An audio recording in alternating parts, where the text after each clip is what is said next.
The bank said I owed $860,000 on a mortgage I never signed. Turns out my golden child sister used my name to buy her dream house. Tonight at her luxury celebration dinner, I am not bringing a gift. I am bringing a police report. My name is Stella, and I am 33 years old. I stood in the middle of my living room staring at the thick envelope from Chase Bank. My hands were actually shaking. As a forensic accountant, my entire career is built on tracking financial fraud, analyzing corporate ledgers, and maintaining an immaculate personal financial record. My professional clearance literally depends on it, but the document in my hands made absolutely no sense. It was a final notice of foreclosure.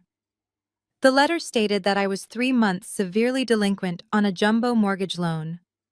The total debt outstanding was $860,000. I literally gasped out loud. I live in a rented apartment.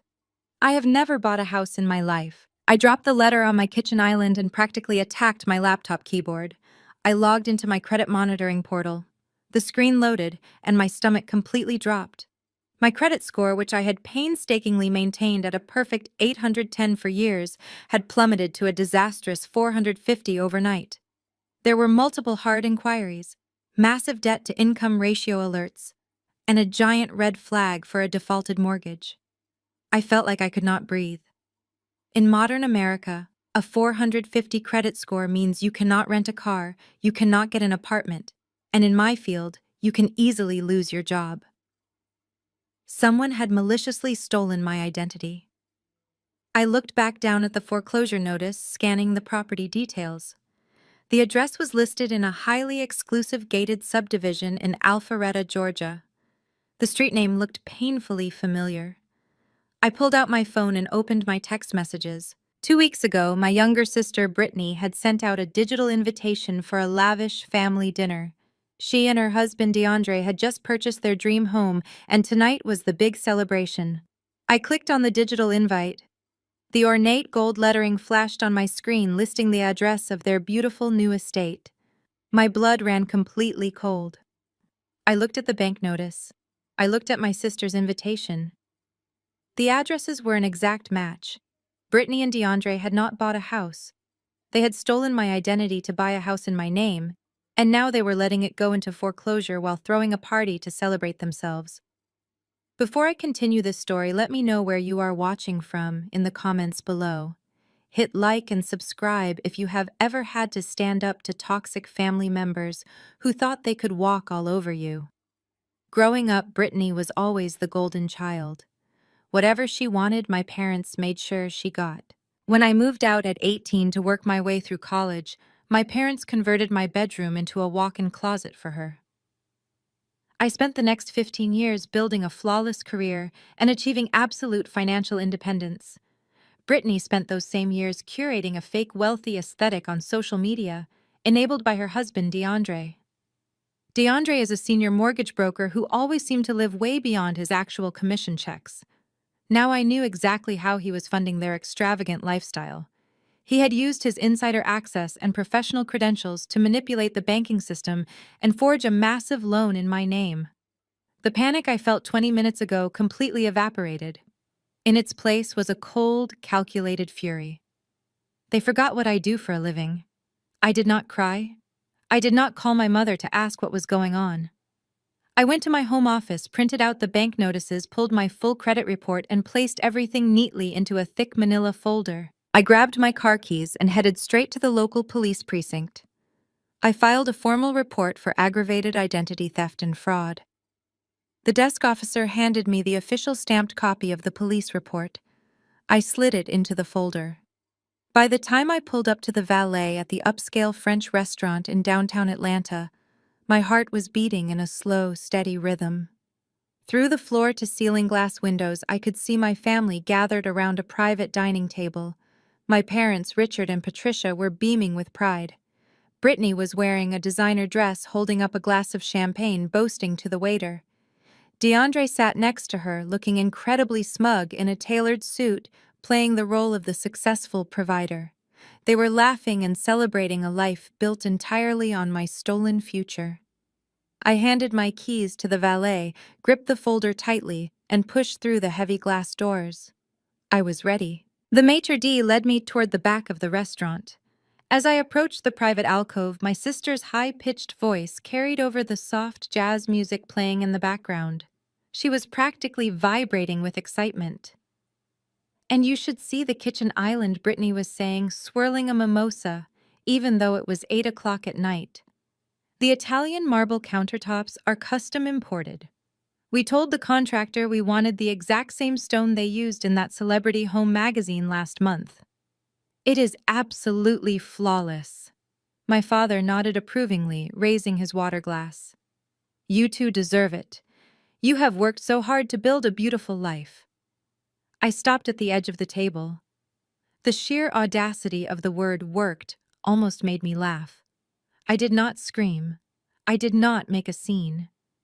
I simply reached into my manila folder, pulled out the police report, and slid it directly over Brittany's empty bread plate. The bold black letters at the top read "Aggravated Identity Theft." The table went completely silent. Brittany looked down at the paper. All the color drained from her face in an instant.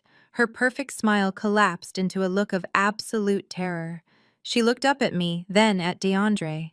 DeAndre cleared his throat, adjusting the cuffs of his expensive suit. He tried to put on his best professional charm, the same charm he probably used to scam his clients. "Now, Stella, let us not overreact here. We can explain everything. This is just a misunderstanding with the paperwork." A misunderstanding. I kept my voice dead level. "A bank is foreclosing on an $860,000 mansion in my name. My credit score is destroyed. That is not a paperwork error, DeAndre. That is a federal crime." Before DeAndre could formulate another lie, my mother scoffed. She actually rolled her eyes and tossed her napkin onto the table. "Honestly, Stella, do you always have to be so dramatic?" Patricia said, her voice dripping with irritation. "Your sister is trying to celebrate a major milestone, and you come in here waving legal documents around like a crazy person. You are ruining a perfectly good evening." I stared at my mother, genuinely wondering if she had lost her mind. "Mom, they stole my identity. They forged my signature on a mortgage." My mother waved her hand dismissively, exactly like she did when we were kids and Brittany broke one of my toys. "Oh, stop using such ugly words. Nobody stole anything. They just borrowed your credit score for a little while to get the approval. DeAndre said he was going to refinance and take your name off the loan next year anyway. You did not even lock your credit, and you left your tax documents in your old bedroom, so it is partly your fault for leaving your information lying around the house." The room seemed to spin slightly. My own mother was victim blaming me for a massive financial fraud.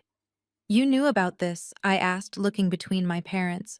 My father suddenly found his water glass. Very interesting, refusing to meet my eyes. "Of course we knew," Patricia continued, sipping her wine, as if we were discussing the weather. "You have been completely independent since you were 18, Stella. You make great money, you live in that nice apartment downtown, and you do not even need a house right now. You are single. Brittany is married and trying to start a family. Why can't you just let your sister use your good credit for a few years? It does not cost you anything. It costs me everything." I finally raised my voice just enough to make the neighboring tables glance over. "My credit score is 450. I am thousands of dollars in debt on paper. I am a forensic accountant. Do you have any idea what happens when a financial firm sees a defaulted jumbo loan on my record? I could lose my security clearance. I could lose my job over this." "Well, maybe if you were more supportive, they would not have had to go behind your back." My mother shot back, her tone turning venomous. "We asked you to co-sign for them months ago, and you selfishly said no. What were they supposed to do? Give up on their dream home just because you are stingy? Families make sacrifices for each other." "Stealing is not a sacrifice," I replied coldly. My father finally spoke up, offering a weak, pathetic defense. "Stella, please, keep your voice down. We are in a public place. DeAndre is a professional. He knows how the system works. He was handling the payments. They just got a little behind because of the renovation costs. We can sort this out privately." without involving the authorities. I looked at the four of them sitting there, my sister clutching her designer bag bought with stolen money, my brother-in-law arrogantly confident that his family ties would shield him from the law, and my parents entirely willing to sacrifice my career, my financial security, and my future just to give their golden child a marble kitchen island. They were not a family, they were parasites. I tapped my finger on the police report sitting in front of Brittany. "The police have the report," I said, my voice dropping to a harsh whisper. "The bank has been notified of the fraud. I am not co-signing, I am not covering for you, and I am not dropping the charges." DeAndre let out a low, breathy chuckle. The charming professional facade he wore for my parents melted away in an instant, replaced by a cold, calculating sneer. He leaned heavily across the table, his expensive cologne mixing awkwardly with the smell of the roasted garlic from my parents' plates. "You really think you have me backed into a corner, don't you?" DeAndre whispered, his tone dripping with condescension. "You think because you crunch numbers for a living, you understand how the real world operates? Let me educate you, Stella." My parents sat there completely silent, happily letting this man intimidate their own daughter.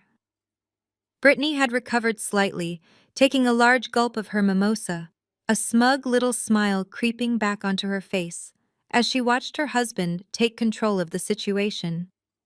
"I did not use a random computer to submit that loan application." DeAndre continued, his eyes locking onto mine with an intense, aggressive glare. "I am a senior mortgage broker. I know exactly what the fraud department looks for. I used your old college laptop, the one you left in the basement here at your parents' house. I routed the entire application through the IP address tied to your childhood home." I stared at him, keeping my expression perfectly neutral though my mind was racing. "And the signatures," DeAndre smirked, leaning even closer until I could see the broken blood vessels in his eyes. "E-signatures, completely authenticated. You left your old W-2 forms and tax returns sitting in your desk drawer upstairs. Your mother was more than happy to let me dig through them when I said I was helping you organize your finances. You did not have a credit freeze. You did not have two-factor authentication on your old email. As far as the bank is concerned, Stella applied for a loan from her family home using her own financial documents and approved the digital signatures herself." I kept my voice absolutely steady. "You just confessed to wire fraud and identity theft." He laughed out loud this time, a sharp, arrogant sound that echoed in the quiet restaurant alcove. "Who is going to believe you? The police. They are going to look at the IP address, they are going to look at the family connection, and they are going to classify this as a civil family dispute. Cops do not want to deal with messy family drama. They will tell you to take it to civil court." DeAndre leaned back in his chair, straightening his tie with an air of absolute victory. "Do you even know how a jumbo loan works, Stella? The bank does not care about you. They care about the collateral. The house is the collateral. As long as I eventually make the payments, the bank will look the other way. They do not want a foreclosure on their books any more than you do. So they will sweep this under the rug. You are fighting a war you have already lost." He pointed a finger at me across the table. "And if you decide to take me to civil court, I promise you I will drag this out for years. I know how the legal system works. I will file motion after motion. I will request endless continuances. I will bury you in so much legal paperwork that you will go bankrupt just paying your attorney fees. You will run out of money long before you ever see the inside of a courtroom." Brittany chimed in, her voice sickly sweet. "Just let it go, Stella. DeAndre is going to refinance in a year or two anyway. If you make a big deal out of this, you are only going to ruin your own life. Do not be the reason our family falls apart." My mother nodded firmly in agreement. "Listen to your sister. We are a family. We protect each other. If you go to the police again, you are no longer a part of this family." I looked at DeAndre. He actually thought he was a genius. He thought that because he worked in the mortgage industry, he possessed some secret, untouchable knowledge.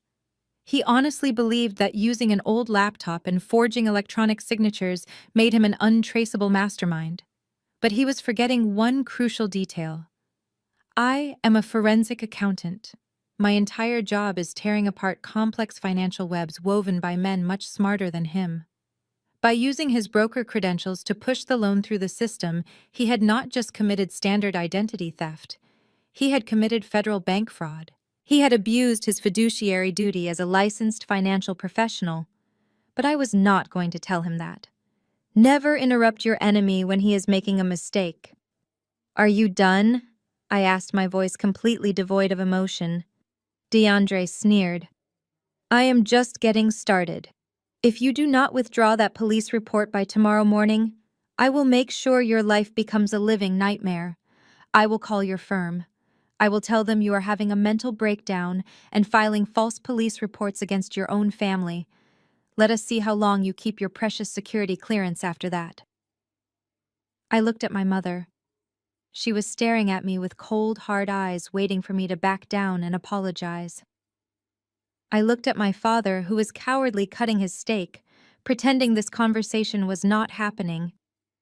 Finally, I looked at my sister, the golden child sitting in her designer dress, entirely comfortable with the fact that her husband was threatening to destroy my life over a house. I reached out and tapped the police report one last time.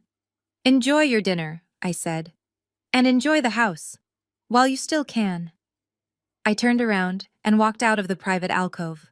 I did not look back. I could hear my mother scoffing loudly behind me, complaining to the waiter about my terrible attitude. I pushed through the heavy glass doors of the restaurant and stepped out into the humid Atlanta night. The arrogance of DeAndre was infuriating, but the immediate real-world consequences of his actions were about to crash down on me. The valet stand was tucked under the glowing awning of the restaurant. The thick, humid Atlanta air was already beginning to break heavy gray clouds rolling in overhead. A low rumble of thunder vibrated through the pavement. I handed my ticket to the young attendant in the red vest. That will be $20, ma'am, he said, turning to grab my keys from the lockbox. I reached into my purse and pulled out my primary credit card. It was a premium travel rewards card I had used for years, paid off in full every single month. I tapped it against the wireless reader.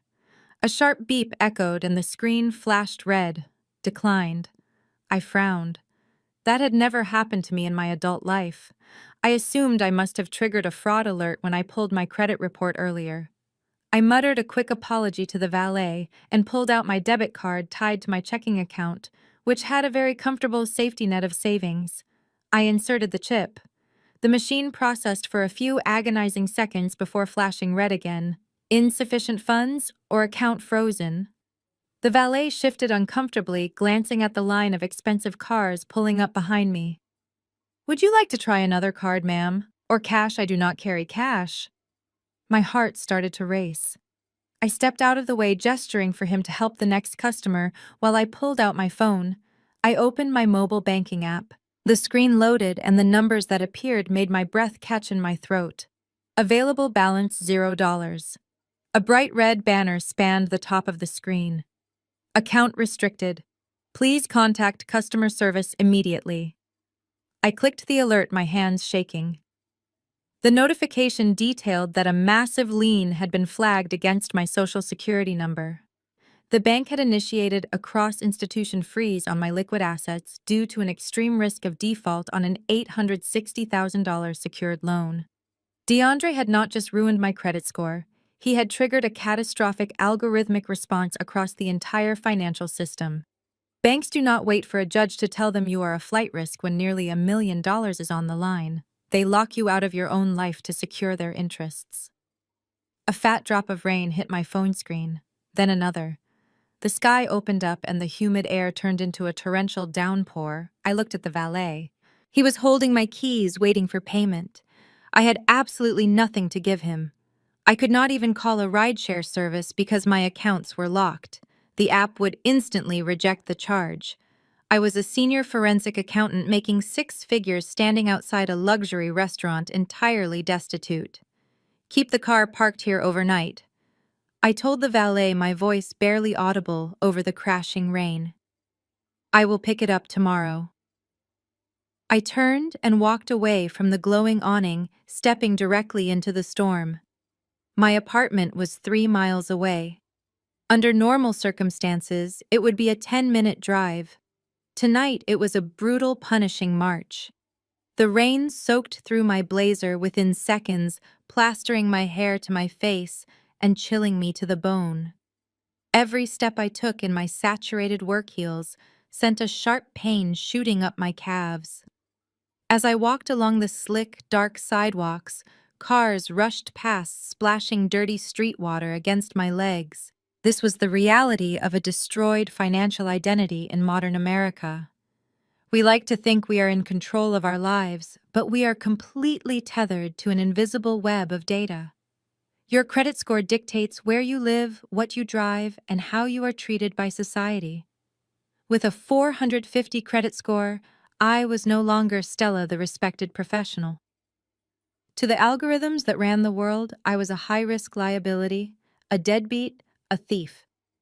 My family sat warm and dry in that restaurant, laughing and toasting to their stolen marble countertops, while I was locked out of my own hard-earned money, walking miles in a thunderstorm. DeAndre thought he was so clever. He thought the system he manipulated would crush me into submission. He assumed that freezing my resources would leave me helpless and desperate enough to drop the charges just to survive. I finally reached the lobby of my apartment building, shivering violently, leaving a trail of water across the pristine tile floor. The night concierge gave me a startled look, but I ignored him and stepped into the elevator. I leaned my wet head against the cold, mirrored wall. I had never felt so physically miserable or financially vulnerable in my entire life. But as the elevator chimed at my floor, the despair began to harden into something else, something unbreakable. They had taken my credit. They had taken my money. They had even taken my car, but they had not taken my mind. And by tomorrow morning, my family was going to learn exactly why you never steal from a woman whose literal job is destroying financial criminals. Monday morning arrived with a blinding glare reflecting off the wet Atlanta pavement. I had barely slept. I spent Sunday night wrapped in a blanket, drinking black coffee, mapping out exactly how I was going to dismantle DeAndre's fraudulent mortgage application. I put on my sharpest suit, pulled my hair back into a tight bun, and took the commuter train into the financial district, since my car was still held hostage by a frozen bank account. I needed the powerful forensic software on my office terminal. I was ready to go to war. I walked into the towering glass atrium of my firm, a prestigious accounting group that audited Fortune 500 companies. I grabbed a coffee from the lobby cafe, paid with the spare change I scraped from my kitchen drawer, and stepped into the executive elevator. I pressed the button for the 42nd floor where the Secure Investigative Division was located. When the doors opened, I walked confidently toward the reinforced glass doors of my department and swiped my employee badge against the scanner. Instead of the familiar green light and soft click of the lock releasing the scanner flashed a harsh, solid red. Access denied. I frowned and wiped the badge on my sleeve, thinking the magnetic strip was dirty. I swiped it again. Red. Stella, a voice called out from behind me. I turned to see David, our firm's director of compliance, standing next to a stern-looking woman from Human Resources. David did not have his usual friendly morning smile. His face was completely impassive, his hands folded in front of him. "Your badge has been deactivated," David said, his voice low and formal. "We need you to come downstairs to the Human Resources office immediately." A cold knot formed in my stomach. I followed them back into the elevator, the silence thick and suffocating. Neither of them spoke a word until we were seated in a small, windowless conference room on the 10th floor. The HR director opened a thick manila folder and slid a single sheet of paper across the table toward me. It looked terrifyingly similar to the foreclosure notice I had received just 24 hours ago. "Stella, we received an automated alert from our continuous monitoring system at 3 o'clock this morning." David began crossing his arms. As a senior forensic accountant, handling highly sensitive corporate funds, maintaining a flawless personal credit profile is a strict condition of your employment and your federal security clearance. I looked down at the paper. It was an internal compliance report. The massive red bar across the top indicated a critical security failure. Your credit score dropped 360 points over the weekend, the HR director stated flatly.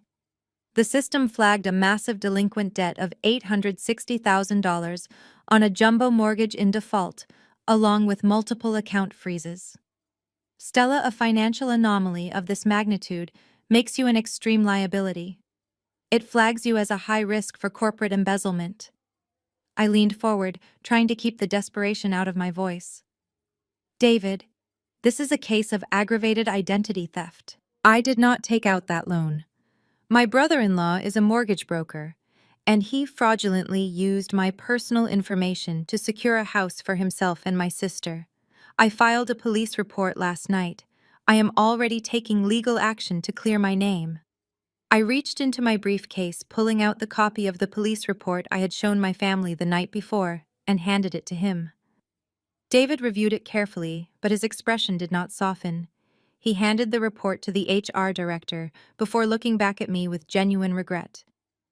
I believe you, Stella, David said softly. You have been a stellar employee for 5 years, but you know our industry regulations. Protocol is protocol. A police report is just an accusation. Until a federal or civil court officially rules this as fraud, wipes the debt from your record, and restores your credit score to the required minimum of 750, your security clearance is legally compromised. We cannot allow you access to client financial data. The HR director folded her hands on the table. Effective immediately, you are suspended pending the resolution of this investigation. Furthermore, because this is a suspension related to a breach of your security clearance requirements, it is without pay. We need you to surrender your company phone and laptop. Security will escort you out of the building. The words echoed in my head like a physical blow. Suspended. Without pay. Escorted out by security. In less than 24 hours, DeAndre and my sister had not just stolen my credit score, they had effectively destroyed my career. I handed over my company devices feeling completely hollowed out. Everything I had worked for since I was 18 years old, every late night studying every promotion was being stripped away from me because my family wanted a custom Italian marble kitchen island. As the security guard walked me through the main lobby and out onto the bustling city street, the sheer scale of the disaster settled over me. I had no access to my bank accounts. I had no car. Now I had no income, and I had lost access to the professional software I needed to investigate DeAndre quickly. He had successfully cut off every single one of my lifelines. I stood on the sidewalk watching the corporate crowd rush past me, completely invisible to the world. DeAndre thought he had won. He thought stripping me of my resources would force me to crawl back to my parents and beg for forgiveness, exactly like my mother predicted. He thought I would drop the charges just to survive. He was wrong. Stripping me of my job did not make me desperate. It gave me something far more dangerous. It gave me free time. I did not go back to my apartment. I walked straight to the nearest transit station and caught a bus headed toward the affluent suburbs where I grew up. My parents lived in a pristine colonial-style house with a perfectly manicured lawn, a house built on appearances and buried secrets. I was going to give them one final opportunity to make this right before I burned everything to the ground. When I arrived, I used my spare key to unlock the heavy oak front door. My parents were sitting in the sunroom drinking iced tea and looking over a catalog for nursery furniture. They looked up, startled by my sudden appearance in the middle of a Monday morning. "Why are you not at work?" my father Richard asked, lowering his reading glasses. I stepped into the room, my wet shoes squeaking slightly on the hardwood floor. "Because I was just escorted out of the building by security," I said, my voice eerily calm. My firm ran a compliance check. They saw the massive defaulted loan in my name and the plummeting credit score. I have been suspended without pay. I have lost my security clearance, and I am on the verge of losing my entire career. My mother, Patricia, set her glass down with a sharp clink. "Well, I hope you are happy, Stella. This is exactly what happens when you start stirring up unnecessary drama. If you had just kept your mouth shut and co-signed like a supportive sister, none of this would have happened. I ignored her and looked directly at my father. You are going to call Brittany and DeAndre right now. You are going to make them list that house for sale today. They need to liquidate the property, pay off the $860,000 loan, and clear my name. If they do that, I will tell the police it was a misunderstanding. I will drop the charges. This is their only way out, and it is my only way to get my job back. My father sighed heavily, taking off his glasses and rubbing the bridge of his nose. Stella, be reasonable. They cannot sell the house. Why not? I demanded. It is stolen property. Because Brittany is pregnant, he blurted out. The room fell dead silent. My mother nodded proudly, entirely ignoring the fact that my life was in ruins. She is 2 months along, Patricia added. She needs a stable environment. She needs the extra bedrooms for the baby and a proper yard. We cannot force a pregnant woman out of her dream home just because you are having a little hiccup at work. A little hiccup, I repeated, genuinely astounded by their delusion. I have zero income. My bank accounts are frozen. I cannot even buy groceries right now. How exactly am I supposed to survive while they play house with my identity? I need an attorney to fight the bank, and I cannot even afford a consultation fee.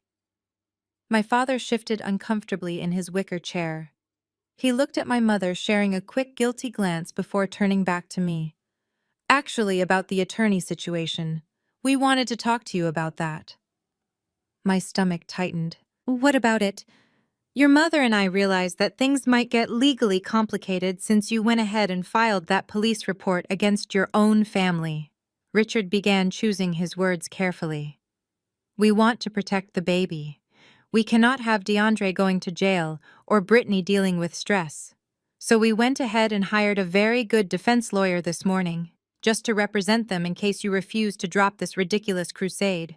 You hired a defense attorney for the people who stole my identity. I asked, my voice barely above a whisper. With what money? My father cleared his throat, looking away. We used the $50,000 savings fund, the one we set aside for your future wedding. I felt as though the floor had literally dropped out from underneath me. That fund was established by my grandfather before he died.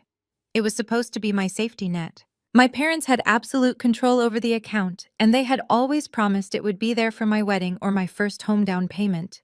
You took my money, the money Grandpa left for me to hire a lawyer to defend the man who committed federal fraud against me. It is technically our money until we give it to you. Patricia snapped, instantly defensive.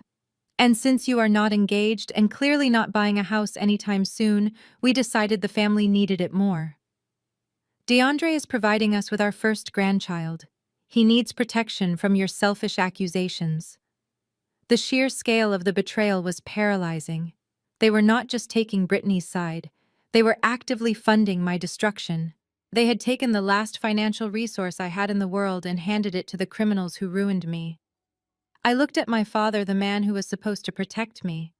I looked at my mother, who was casually browsing cribs while my life collapsed. In that exact moment, the last lingering thread of familial duty inside me snapped. The daughter who wanted their approval died right there in that sunroom. I understand, I said, my voice completely devoid of any warmth or hesitation. Enjoy the new grandchild. I turned around and walked out of the house. I did not slam the door. I did not yell. I simply walked down the driveway with absolute clarity. They had drawn the battle lines. They had chosen to fund a criminal. Now it was time for me to do what I do best. It was time to follow the money. The walk from my parents' driveway to the bus stop felt different this time. The crushing weight of betrayal that had suffocated me all morning was completely gone. In its place was a sharp, icy focus.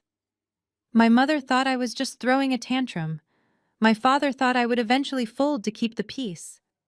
DeAndre thought he had outsmarted me by cutting off my access to my corporate firm. They all severely misunderstood the situation. I was not a helpless victim crying over a stolen credit score. I was a senior financial investigator who had spent the last decade tearing apart multi-million-dollar corporate fraud rings. They had just picked a fight with the absolute worst person on the planet to steal from. I rode the bus back to my apartment building, my mind already organizing the data. When I walked through my front door, the silence of my apartment felt welcoming. I went straight to my home office.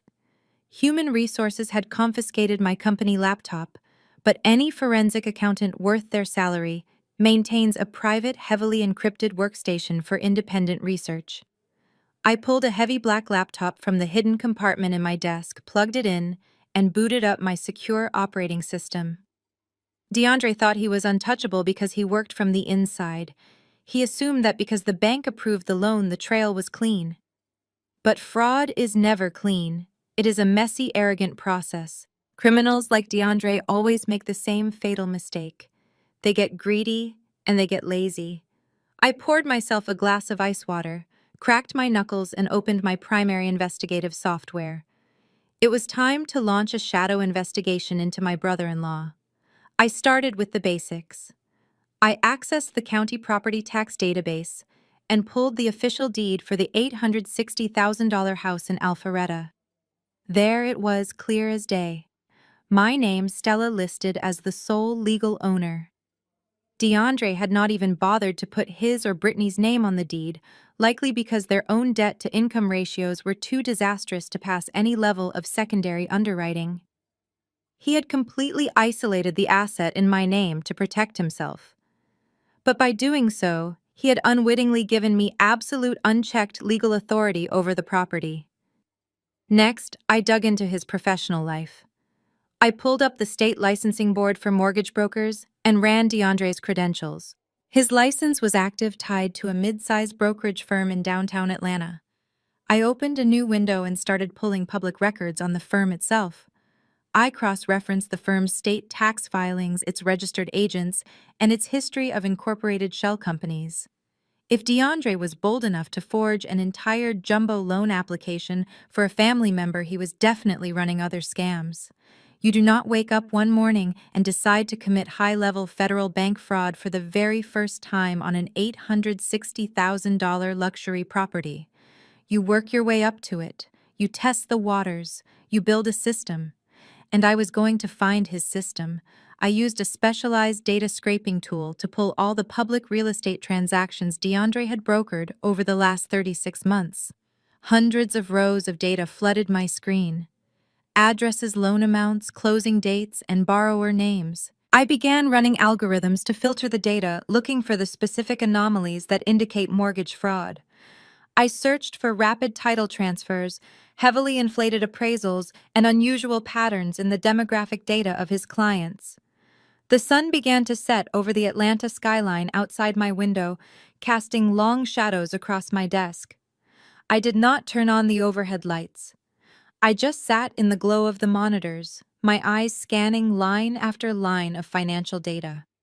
The deeper I dug into DeAndre's portfolio, the more the numbers began to tell a story. I noticed a pattern. Over the past 2 years, DeAndre had originated a strangely high number of complex refinance loans for elderly clients. In almost every case, the properties had significant equity, but the new loan terms were incredibly predatory.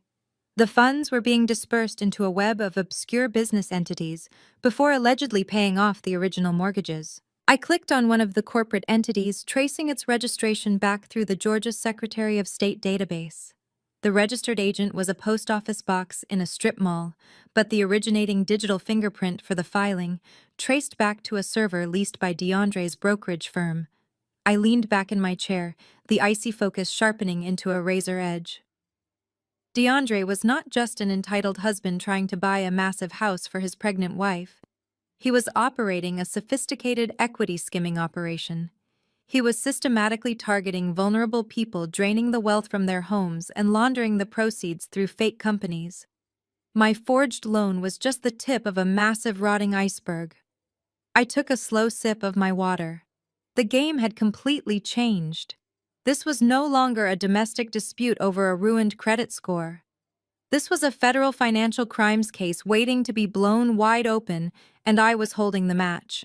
I set my glass down and pulled up the original deed for the property from the county clerk's online portal. If I was going to hand DeAndre over to the federal government, I needed an airtight case. The FBI does not act on vague suspicions or angry family disputes. They act on irrefutable paper trails. I zoomed in on the final page of the digitized deed, specifically looking at the notary stamp. Every real estate transaction in the United States requires a licensed notary public to physically verify the identity of the person signing the documents. They have to check your driver's license and watch you sign the paper in real time. Since I was never in the room, someone had to have broken the law to stamp that document. The blue ink stamp on the screen belonged to a woman named Cynthia Wallace. I opened a new browser tab and accessed the Georgia Superior Court Clerks Cooperative Authority, which is the official database for all registered notaries in the state. I typed in her name and her unique commission number. The search result came back in bright red text. Revoked. Cynthia Wallace had her notary commission permanently revoked 3 years ago for failing to maintain proper logbooks and participating in shady real estate closings. DeAndre had not just forged my signature. He had paid off a disgraced, unlicensed notary to fraudulently authenticate a federal banking document. That single act alone was a felony punishable by years in prison. But that was just the mechanical side of the fraud. I needed to understand the financial mechanics. A forensic accountant makes a comfortable 6-figure salary, but an $860,000 jumbo loan requires an incredibly low debt-to-income ratio and usually a massive cash down payment. Modern underwriting algorithms are ruthless.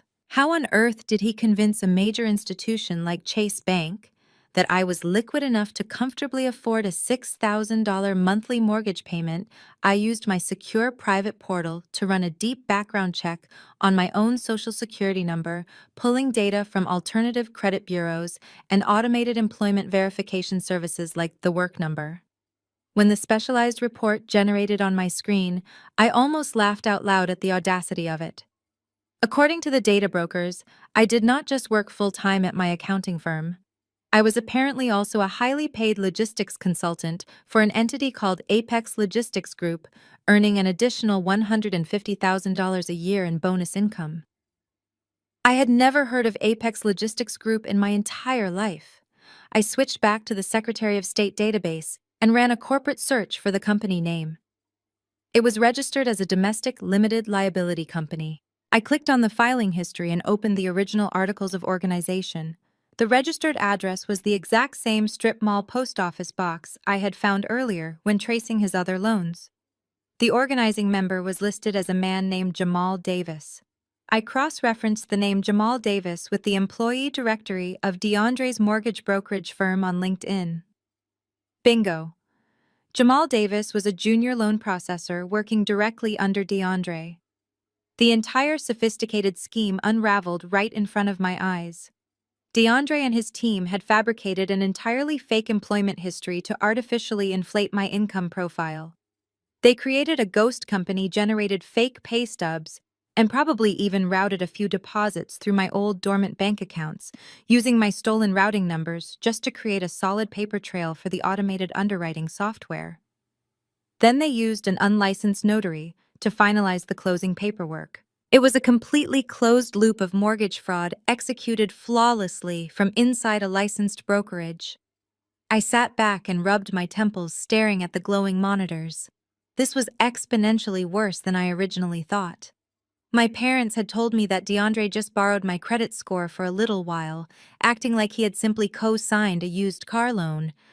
They had absolutely no idea about the terrifying depth of his criminality. Or maybe they did not care. As long as Brittany got her custom nursery and her imported marble countertops, they were perfectly willing to let me take the fall for a massive criminal enterprise. I spent the next 4 hours downloading every single document, every revoked notary log, every LLC registration, and every fake pay stub I could find. I organized them into meticulously labeled digital folders. I created complex visual flowcharts mapping the direct connections between DeAndre Jamal Davis, the fake consulting firm, and the disgraced notary public. I was building a prosecution binder that would make an assistant United States attorney weep with joy. My phone buzzed on my desk, vibrating loudly against the wood. The sudden noise startled me in the quiet, dark apartment. I glanced at the glowing screen. It was a text message from Brittany. Given the sheer volume of federal evidence I had just compiled against her husband, seeing her name pop up made my blood boil. I picked up the phone and opened the message. It was not an apology. It was an invitation. It was not an apology. It was an invitation. The screen of my phone illuminated my dark office with a brightly colored digital flyer covered in gold glitter pink bows and blue ribbons. The elegant script across the top read, DeAndre and Brittany's luxury housewarming and gender reveal extravaganza. Beneath the ridiculous graphic was a text message from my sister. It read, Stella. Mom said you are still throwing a fit about the mortgage thing and got yourself suspended from work. Please grow up and stop being so bitter. It is my special day, and you need to come support the family. I am not letting your jealousy ruin this for me. I stared at the message, completely mesmerized by her breathtaking delusion. She had stolen my identity, ruined my credit, cost me my career, and her biggest concern was that my perfectly justified anger might somehow put a damper on her party. She honestly believed that her pregnancy gave her absolute immunity from the law and from basic human decency. I did not reply. Instead, I picked up my phone and opened the TikTok app. Brittany had always desperately wanted to be a lifestyle influencer. She constantly posted about her daily routines, her outfits, and her supposed wealth. If there was a massive housewarming party coming up, I knew there would be content. I typed in her handle and went to her profile. Right at the top of her page was a brand new video posted less than 2 hours ago. The caption read, "Tour my dream home with me, plus a sneak peek at the baby's room." I pressed play. The video started with Brittany standing in the grand 2-story foyer of the Alpharetta house. She was holding a designer coffee cup, beaming at the camera. She walked her followers through the open-concept living space, specifically stopping to aggressively tap her perfectly manicured nails against the custom Italian marble kitchen island she had bragged about at dinner. Then the video cut to the second floor. Brittany pushed open a set of double French doors. "And here is the piece de resistance," she squealed. The camera panned around a massive nursery. It was sickeningly lavish. There were custom hand-painted murals on the walls, a genuine crystal chandelier hanging from the ceiling, and an imported European smart crib sitting in the center of the room. "DeAndre completely spoiled us," Brittany cooed into the microphone. "We dropped $30,000 just on this room alone. Only the absolute best for our little angel." $30,000. My forensic mind immediately went to work snapping the pieces of the financial puzzle together. Chase Bank was foreclosing on the property because the mortgage was 3 months severely delinquent. The monthly payment on an $860,000 loan with current interest rates was roughly $6,000. They owed the bank $18,000 in back payments. They had the cash to save the house, but instead of paying the mortgage, they fraudulently took out. In my name, they blew $30,000 on cosmetic nursery upgrades just to flex for strangers on the internet. I did not feel a single ounce of familial guilt anymore. I was looking at cold, hard, admissible evidence. In federal financial crime cases, proving criminal intent can sometimes be the most difficult hurdle for prosecutors. Defense attorneys will often argue that their clients made honest mistakes or suffered unexpected financial hardships. But a high-definition video of the perpetrators actively flaunting a lavish lifestyle funded by wire fraud is an absolute slam dunk. I immediately opened my screen recording software. I captured the entire home tour video, but I did not stop there.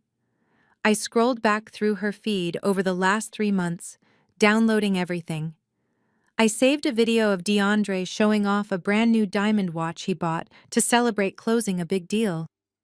I archived clips of my mother in the background of the house, helping Brittany unbox expensive designer furniture, proving my parents were actively enjoying the stolen property. I cataloged every single post by date, time, and URL. I embedded the video files directly into my digital prosecution binder. I was building an ironclad narrative of greed.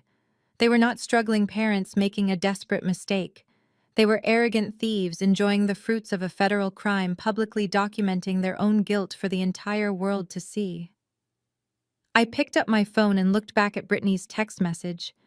She wanted me to stop being bitter. She wanted me to come support the family. I typed out a very brief, polite response.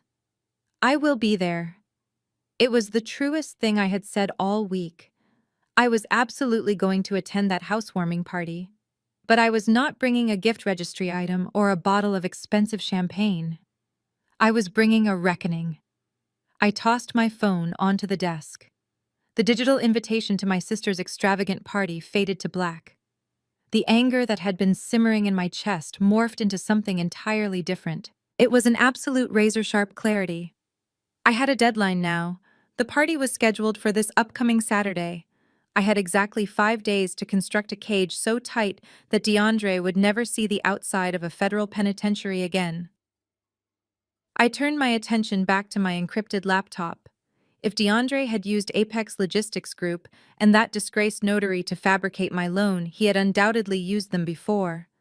A criminal system that's sophisticated is never built for a single use. It is built for scale. I ran a new data scraping script through the public records database. I specifically instructed the software to search for any property deed or mortgage document registered in the state of Georgia over the last 36 months that contained both the notary stamp of Cynthia Wallace and a financial link to Jamal Davis or his fake logistics company. I hit execute and waited. The progress bar on my screen filled up. A list of results populated. 1, 2, 3, 6. There were exactly 6 other properties listed. I opened the first file. The borrower was listed as a man named Harold Jenkins. I ran his name through a basic public directory. Harold was 78 years old. I opened the second file. Margaret Sullivan, 81 years old. I went down the list rapidly. Every single borrower was a senior citizen. My heart pounded against my ribs as I traced the financial routing numbers. DeAndre was a predator. He was specifically targeting elderly clients who came to his brokerage seeking reverse mortgages or simple refinances to help with their retirement or medical bills. These were people with excellent credit and homes that were fully paid off. They trusted him implicitly to handle their life savings. Instead of helping them, he was stealing their identities just like he had stolen mine. I mapped out the exact mechanics of his scheme on my digital whiteboard. DeAndre would originate massive cash-out refinance loans in their names without their knowledge. Because these victims were older and likely not monitoring their credit reports digitally, they had no idea massive loans were being processed. He used the fake notary to forge their signatures on the closing documents. When the bank dispersed the hundreds of thousands of dollars in home equity, DeAndre would intercept the funds. He routed massive kickbacks disguised as consulting and processing fees right into the bank accounts of Apex Logistics Group. Then he would make the bare minimum monthly payments on the new loans from a shell account just to keep the banks from noticing the default. He was skimming the massive equity off the top to fund his designer watches, his luxury cars, and my sister's $30,000 nursery, while leaving these elderly victims with massive secret debts attached to their homes. I pulled out my calculator and added up the total loan amounts across all 6 properties. $5.4 million. Combined with my $860,000 jumbo loan, DeAndre was sitting at the center of a $6 million criminal enterprise. As a forensic accountant, I knew exactly what these numbers meant. This was no longer just a case of aggravated identity theft. By using interstate banking wires to defraud multiple victims through an organized group of accomplices, DeAndre had crossed a massive legal threshold. This was a direct violation of the Racketeer Influenced and Corrupt Organizations Act. It was a federal RICO case. The FBI does not just arrest people for RICO violations. They seize their assets, they freeze their accounts, they completely dismantle their entire lives and lock them away for decades. My parents had begged me to keep the peace. They had accused me of ruining the family over a simple mistake. They used my grandfather's money to hire a defense attorney to protect a man who was systematically destroying the lives of innocent retirees. My mother wanted to protect her grandchild's stable environment, but that environment was built on the stolen retirement funds of an 80-year-old widow. They were complicit in funding a monster. I saved the final batch of documents to my encrypted drive. The evidence was overwhelming and perfectly organized.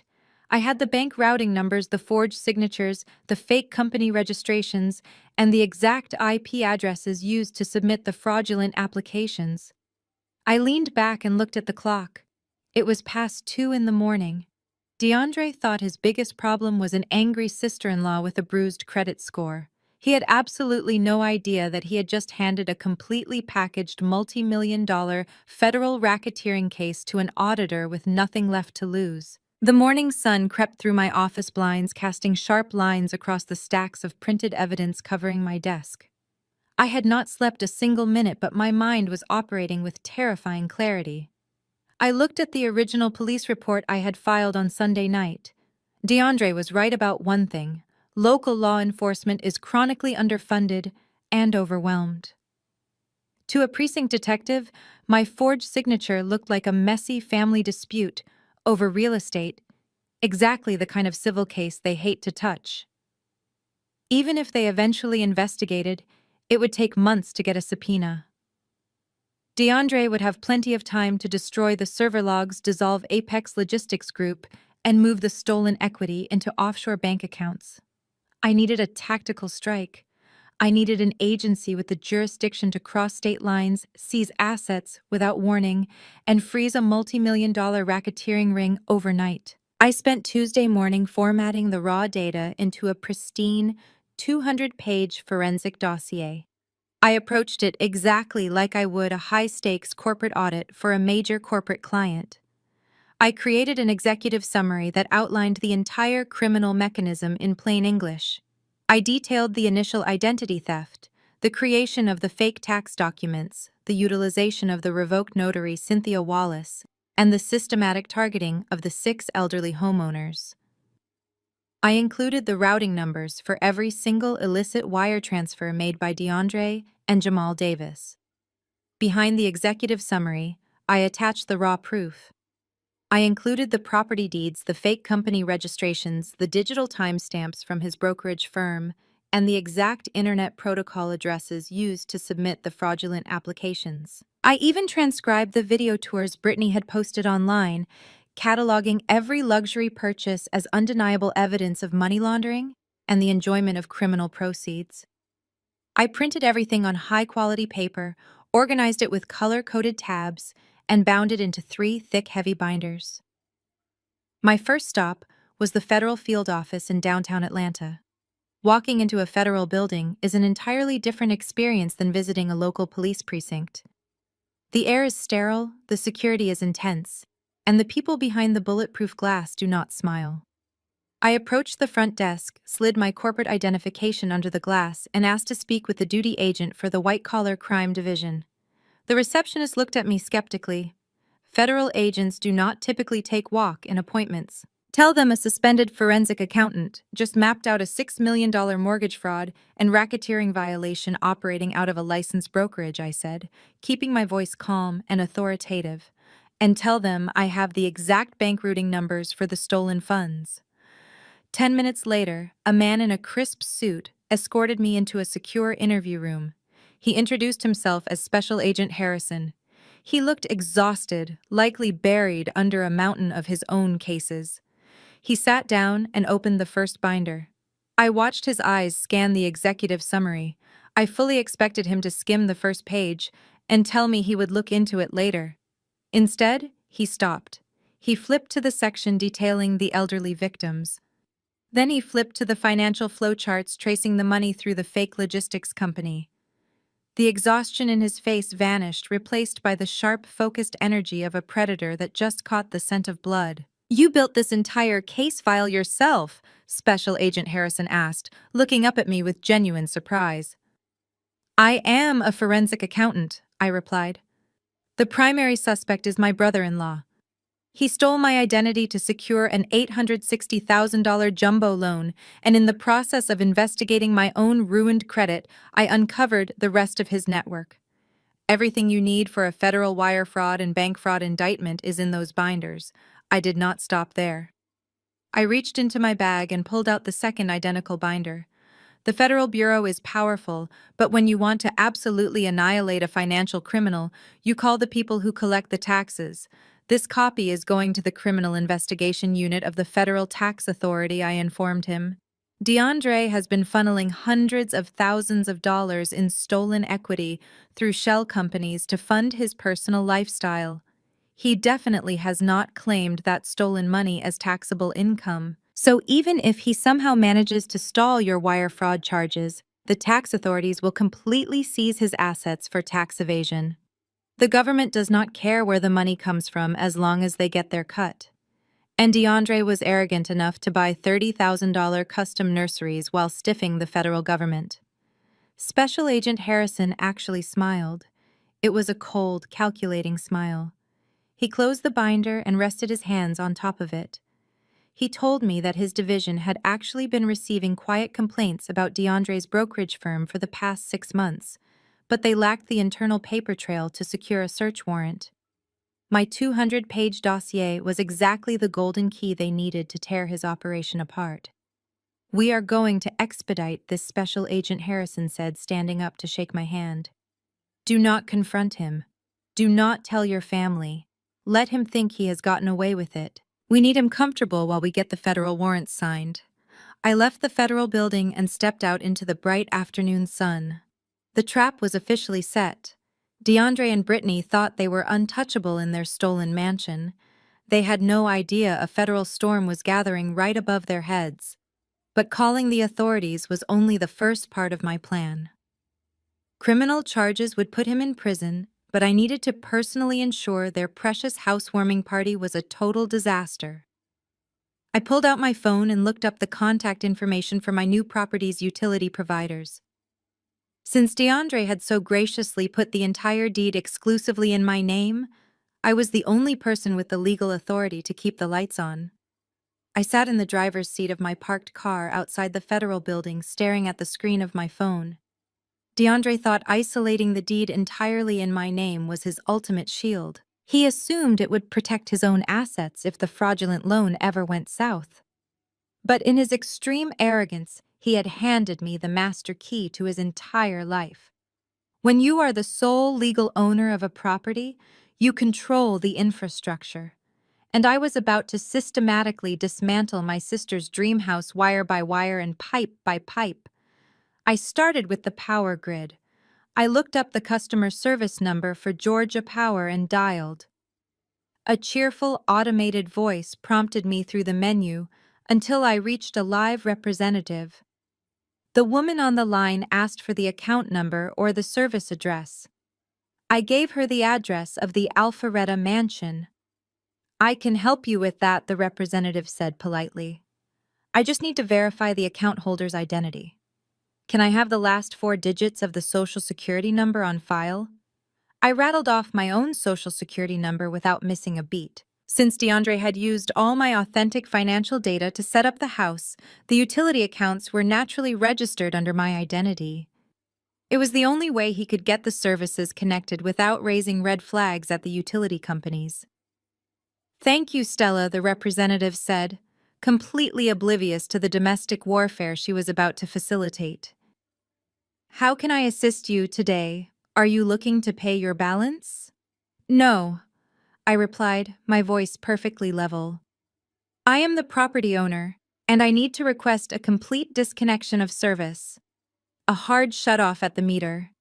The representative paused, clearly typing on her keyboard. Oh, I see. Are you moving out? We can transfer your service to a new address if you would like. I am not transferring service, I clarified. I am evicting unauthorized tenants, and the property will be sitting vacant.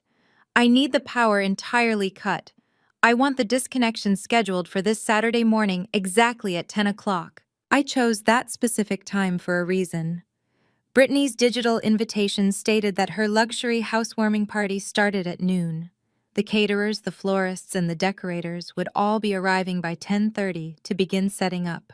They would be walking into a dark, unair-conditioned house in the middle of a humid Georgia afternoon. The representative confirmed the date and time, completely finalizing the order, one utility down. Next, I called the County Water and Sewer Authority. The process was almost identical. I verified my identity, bypassed their security questions with ease, and requested an immediate shutoff at the street level. I specifically asked them to place a physical padlock on the water meter to ensure the tenants could not just walk outside with a wrench and turn the valve back on themselves. Without water, there would be no flushing toilets for the 50 guests Brittany had invited. There would be no running sinks for the expensive catering company to wash their produce. The custom marble kitchen would be completely useless. The representative processed the request, confirming that a county technician would be dispatched early Saturday morning to lock the meter. I did not stop there. I was methodically burning down every comfort they had stolen. I dialed the natural gas provider and ordered a hard disconnect. I called the high-speed internet provider. Brittany loved to document every second of her fake, luxurious life for her followers. She had bragged about the house having gigabit fiber internet to support all her smart home devices and streaming needs. I canceled the plan entirely, wiping the router remotely so that her smart lights, her security cameras, and her aesthetic TikTok videos would all instantly drop offline. Within 45 minutes, I had systematically stripped the $860,000 mansion of every modern necessity. DeAndre and Brittany were currently living in a beautiful brick box that was about to become completely uninhabitable. I leaned my head against the steering wheel and took a deep breath. A dark, deeply satisfying sense of anticipation washed over me. For my entire life, my parents had demanded that I make myself smaller to accommodate Brittany's ego. They had constantly asked me to sacrifice my own comfort so she could shine. Now she was going to experience exactly what it felt like to be left entirely in the dark. I put my car in gear and pulled away from the curb. The federal agents were building the criminal case and the utility companies were handling the infrastructure. But I still had one more legal weapon at my disposal as the legitimate property owner, and it was time to introduce my family to the most ruthless organization in suburban America, the Homeowners Association. A luxury gated community in Alpharetta does not just let anyone live within its walls. They operate under a homeowners association, which essentially functions as a small, highly vindictive local government. People who live in these neighborhoods sign away certain rights in exchange for perfectly manicured lawns and absolute uniformity. As a forensic accountant, I appreciate rules. DeAndre, as a fraudster, clearly thought he was above them. I opened my laptop and searched for the subdivision name listed on my stolen deed. Within seconds, I located the official website for the property management company overseeing the neighborhood. I found the direct phone number for the president of the Homeowners Association, a woman named Beverly. I dialed the number, and she answered on the second ring with a clipped professional tone that demanded respect. I introduced myself as Stella, the legal owner of the property on Oakwood Trace. I explained that I had recently discovered some severe compliance issues regarding my property and needed to speak with her immediately. Beverly's tone shifted from professional to highly attentive. If there is one thing a suburban HOA president loves, it is a compliance issue. I asked Beverly to email me the complete neighborhood bylaws along with the covenant's conditions and restrictions. While she was pulling up my property file, I dropped the first major obstacle onto DeAndre's lap. I informed her that the people currently residing inside my house, DeAndre and Brittany, were unauthorized tenants.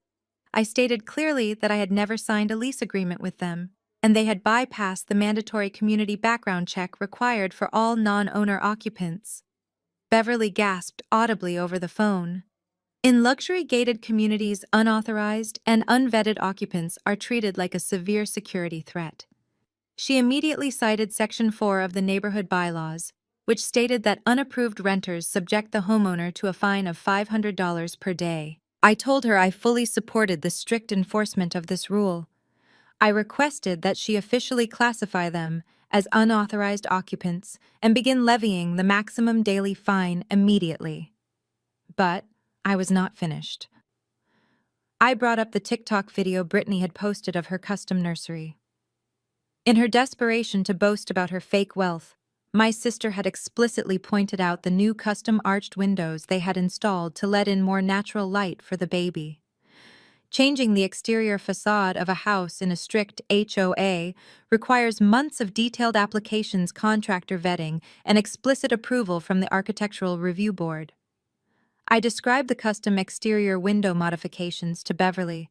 I asked if any architectural review forms had been submitted or approved for my property. I could hear the furious, aggressive clicking of her keyboard. Beverly confirmed that no permits had been approved. She sounded genuinely outraged. Modifying the exterior of a luxury home without the association's blessing is considered a cardinal sin in suburban America. She rattled off the penalties without hesitation. There would be an immediate fine of $2,000 for unauthorized construction, plus a daily fine of $200 until the exterior was fully restored to its original approved condition. I authorized her to levy every single maximum penalty available under the bylaws. I told her I wanted the neighborhood rules enforced to the absolute fullest extent. Then came the final, most crucial detail. Beverly asked where she should mail the violation notices and the rapidly mounting invoices. When DeAndre forged the loan documents, he used my parents' address as his secondary mailing address and guarantor location. He did this hoping to intercept any physical bank mail before it ever reached my actual apartment. He thought he was being clever. I gave Beverly my parents' home address. I told her to send all official HOA correspondence certified letters and daily fine invoices directly to Richard and Patricia. Let the Homeowners Association bury them in certified paperwork. The devastating beauty of HOA fines in the state of Georgia is that they attach directly to the property as a legally binding lien. If the federal authorities somehow missed DeAndre, the HOA had the legal authority to foreclose on the house themselves over unpaid fines. He was now trapped in a web of bureaucratic financial ruin that he could not manipulate or charm his way out of. I thanked Beverly for her diligent service to the community. She eagerly promised to send the community enforcement officer to the property that very afternoon to photograph the unapproved windows and personally serve the first round of violation notices. I ended the call and closed my laptop. The infrastructure was entirely severed. The federal agents were actively securing the criminal warrants. The neighborhood association was about to descend upon them with maximum financial hostility. I had effectively placed my sister and her husband under a complete siege. All I had to do now was wait for the panic to set in. The wait did not last long. Thursday afternoon, my cell phone vibrated violently on the kitchen counter. The caller ID flashed my mother's name. I stood there for a moment, watching the screen illuminate the dark marble of my counter. I let it ring 3 times before sliding my finger across the glass to answer. I did not say hello. I just listened to the chaotic breathing on the other end of the line. Patricia's voice came through the speaker, but the arrogant, dismissive tone she had used at the restaurant and in her sunroom was completely eradicated. She was hyperventilating, her words tumbling out in a frantic, high-pitched rush. "Stella, what did you do? You need to fix this right now. You are going way too far with this nonsense." "Fix what, Mom?" I asked, my voice as flat and unreadable as a concrete wall. The mail carrier just dropped off a massive stack of certified letters at our house, Patricia cried, her voice cracking with genuine panic. "They are from the Homeowners Association for Brittany's neighborhood. They are demanding thousands of dollars in fines for unapproved construction and unauthorized occupants. Why are they sending this to our house?" "Stella? And why does it say a lien is going to be placed on the property if the fines are not paid by the end of the week?" I took a slow sip of my coffee, savoring the bitter taste. Because DeAndre used your home address as the secondary guarantor location when he forged the federal loan documents, I explained calmly. He needed a clean address to intercept any physical bank mail so I would not see it. He actively attached your property to his fraud. And since the Homeowners Association is legally bound to notify the guarantor of any severe neighborhood violations, they are simply following protocol. DeAndre broke the strict neighborhood bylaws, and now the neighborhood is holding him financially accountable.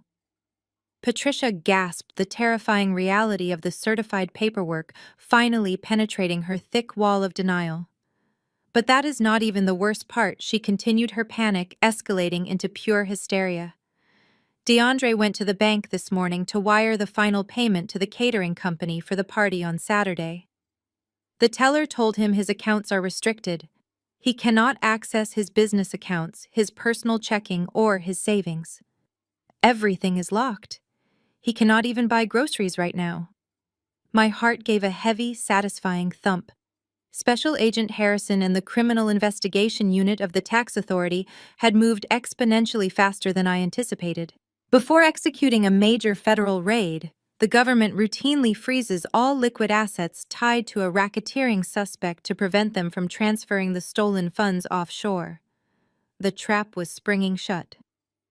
Stella, I know you are angry, my mother pleaded, her voice dropping to a desperate shaking whisper. But you are a computer person. You work in finance. I know you did some tech thing to freeze his money and generate these fake fines just to scare them. Please, you have made your point. You terrified everyone. Brittany is incredibly stressed right now, and it is not good for the baby. Just undo whatever computer trick you did so DeAndre can pay the vendors. We will talk about the house next week, I promise. I closed my eyes for a brief second, genuinely marveling at her absolute inability to grasp the severity of the situation. She still thought this was a petty sibling rivalry. She honestly believed that I had hacked a major financial institution from my living room laptop just to ruin my sister's weekend dinner party. Mom, I did not hack anything, I said, enunciating every single word so there could be no misunderstanding. I do not have the power to freeze a commercial bank account. Do you know who does have that power? The federal government.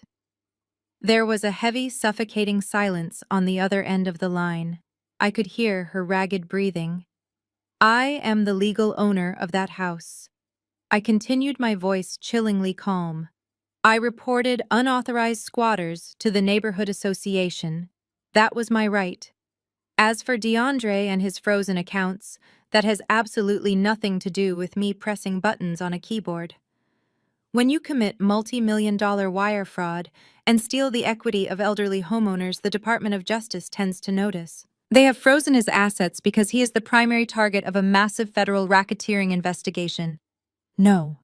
Patricia whispered, her denial violently kicking back in. No, that is impossible. DeAndre is a professional broker. He said it was just a minor paperwork error. He lied to you, Mom. Just like he lied to the bank, and just like he lied to the state notary. I warned you on Monday that he was a criminal. You chose to ignore me. You chose to use my grandfather's money to hire a defense attorney for him. You chose to protect his stolen kitchen island over my career and my future. Stella. Please, my mother started sobbing openly now, the sound echoing harshly through the phone. What are we going to do?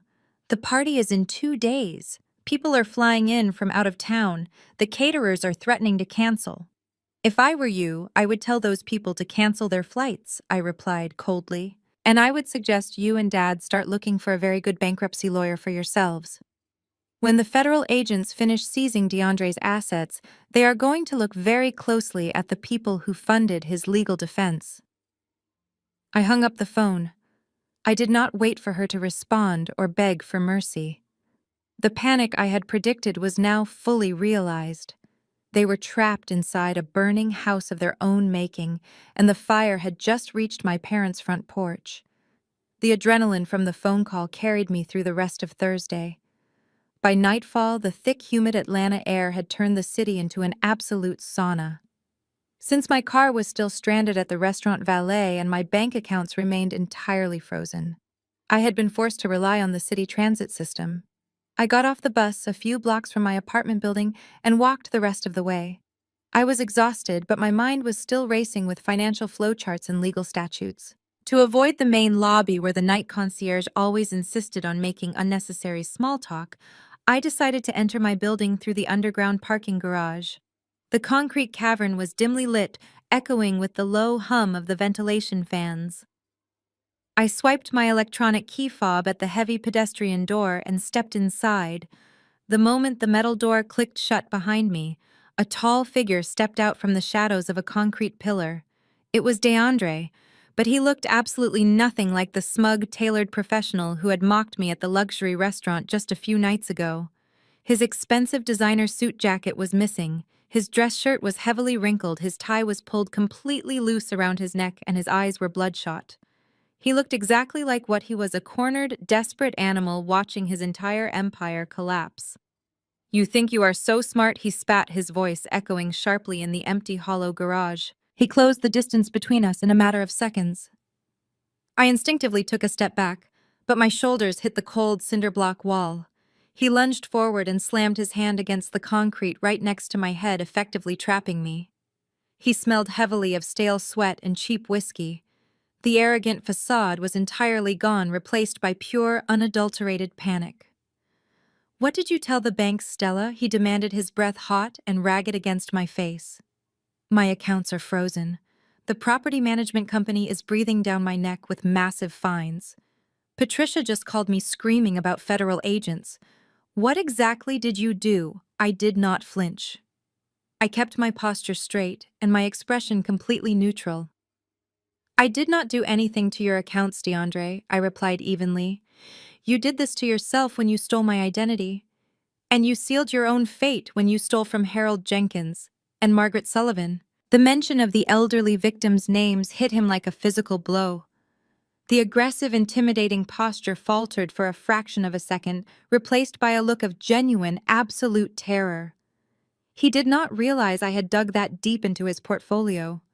He honestly thought I only knew about my own forged mortgage application. He suddenly realized that I had unraveled his entire $6 million criminal network. He recovered quickly, his sheer desperation morphing into violent rage. He reached into his back pocket and pulled out a crumpled stack of legal papers. He shoved them aggressively against my chest. "I am not going down for this," he growled, his voice vibrating with anger. "This is a quitclaim deed. It legally transfers the title of the Alpharetta House directly from your name to my limited liability company. You are going to sign it right now, and then you are going to call the police and tell them you made a mistake." His logic was completely fractured by panic. "If I own the house, it is not identity theft anymore," he ranted, practically spitting the words at me. "I can liquidate the property. I can pay off the vendors for the party. I can unfreeze my accounts and hire a lawyer. Sign the paper, Stella, or I swear you will not walk out of this garage." He pressed his heavy forearm against my collarbone, pinning me harder against the cinder block wall. The physical threat was no longer implied. It was immediate, present, and incredibly real. He was a desperate man, watching his lavish lifestyle evaporate into thin air, and he was entirely willing to hurt me to get his way. I looked down at the crumpled quitclaim deed pressed against my chest. Even in his blind panic, he was still trying to commit real estate fraud. A deed signed under physical duress in a dark parking garage without a licensed notary public present was completely useless. It proved just how incredibly little he actually understood about the financial laws he had been breaking for years. "I am not signing anything," I said, my voice eerily calm despite the rapid beating of my heart. "And even if I did sign it, it would not magically unfreeze your bank accounts. The federal government does not care who owns the house today. They care that you committed wire fraud and racketeering to get it last month. You are done, DeAndre." "Shut up!" he roared, raising his free hand, clenched into a tight fist, as if he was about to strike me across the face. "You are going to sign it. You are ruining my life. Do you know how much pressure your sister puts on me? She wanted the marble countertops. She wanted the $30,000 nursery. Your parents expected me to provide a lifestyle I could not afford. I did what I had to do to survive in this greedy family, and you are not going to take it all away from me. I held my ground, staring directly into his bloodshot eyes without blinking. He thought he had me completely isolated and helpless in a dark, empty garage. He thought his physical intimidation and violent threats would finally break the forensic accountant who had just dismantled his entire criminal operation. But once again, DeAndre was severely underestimating my preparation. I did not need to fight him off. I just needed him to keep talking. When I first stepped into the underground garage and saw the shadows moving, I did not freeze out of fear. I stopped to press the side button on my phone, instantly activating the voice recording app I had queued up during my bus ride. Furthermore, when DeAndre cornered me, I intentionally took a step back so that my shoulders hit the cinder block wall directly beneath the glare of the property management's high-definition security camera. I knew the exact blind spots of this garage, and I made absolutely sure we were standing dead center in the camera's field of view. Are you threatening to physically harm me over a fraudulent real estate deed? I asked, speaking clearly and loudly enough for the microphone in my blazer pocket to pick up every single syllable. I am telling you that you are not going to ruin my life and just walk away, DeAndre snarled, stepping even closer, his fists still clenched. Sign the paper right now, Stella. I will make you regret it if you fight me on this. I know where you live. I know where you work. You are not safe from me. That was exactly the phrase I needed. I reached into my pocket, but I did not pull out a pen to sign his ridiculous document. I pulled out my phone. The screen was glowing bright white in the dim garage, clearly displaying the audio recording app with the timecode ticking past 3 minutes. This entire conversation is already backed up to a secure cloud server, I said, my voice dripping with absolute contempt. And if you look up and slightly to your left, you will notice the 24-hour security camera pointed directly at your face. If you touch me, or if you do not step away from me this exact second, I will hit a panic button that automatically dispatches the police to this garage. DeAndre froze. His eyes darted from my phone screen up to the blinking red light of the security camera mounted on the concrete ceiling. The blind rage in his face vanished instantly, replaced by the sickening realization that he had just committed another massive unforced error. He backed away slowly, his hands raised defensively. He opened his mouth to say something, but no words came out. He turned and practically sprinted toward the exit ramp, his footsteps echoing wildly in the dark. I did not go to sleep that night. I contacted my building manager, explained the situation, and secured a digital copy of the garage surveillance footage by sunrise. On Friday morning, while DeAndre was likely frantically trying to figure out how to pay his party vendors with frozen bank accounts, I walked into the county courthouse. I bypassed the civil division entirely and headed straight for the magistrate clerk to file a petition for an emergency ex parte restraining order. In the state of Georgia, stalking and extortion accompanied by a credible threat of physical violence are grounds for immediate protection. When I stood before the judge in his private chambers, I did not have to rely on emotional testimony. I simply played the crisp, clear audio of DeAndre cornering me, demanding I sign over an $860,000 asset and threatening my physical safety. I handed the judge the printed screenshots from the security camera showing a physically imposing man pinning me against a wall. The judge did not hesitate. He signed the emergency protective order immediately. As the clerk handed me the officially stamped documents, I read the standard conditions printed on the thick legal paper. DeAndre was legally barred from coming within 500 feet of my physical person. He was barred from coming near my place of employment. And most importantly, he was explicitly barred from coming within 500 feet of my residence, or any property legally owned by me. Any property legally owned by me. DeAndre had purposely put the Alpharetta mansion entirely in my name to shield himself from liability. The deed was registered strictly to Stella. On paper, it was my absolute property. Therefore, by the stroke of a judge's pen, DeAndre was instantly and legally banished from his own home. Standard eviction procedures can take weeks or even months of tedious civil litigation, but a temporary protective order is immediate and enforced by the threat of instant incarceration. If DeAndre stepped foot on the driveway of that house, he was committing a criminal violation of a court order. I walked out of the courthouse and handed the stamped documents directly to the sheriff's deputy assigned to serve the order. I provided the deputy with DeAndre's office address, knowing he would likely be there trying to salvage his imploding brokerage firm. It was Friday afternoon. Brittany's massive catered housewarming extravaganza was scheduled to begin in less than 24 hours. Her power was scheduled to be cut. Her water was about to be padlocked. The neighborhood association was preparing to hit them with thousands of dollars in property liens. And now, the host of the party was legally prohibited from even walking through his own front door. I sat in a coffee shop across from the courthouse sipping an iced latte, completely at peace. The dominoes were perfectly aligned.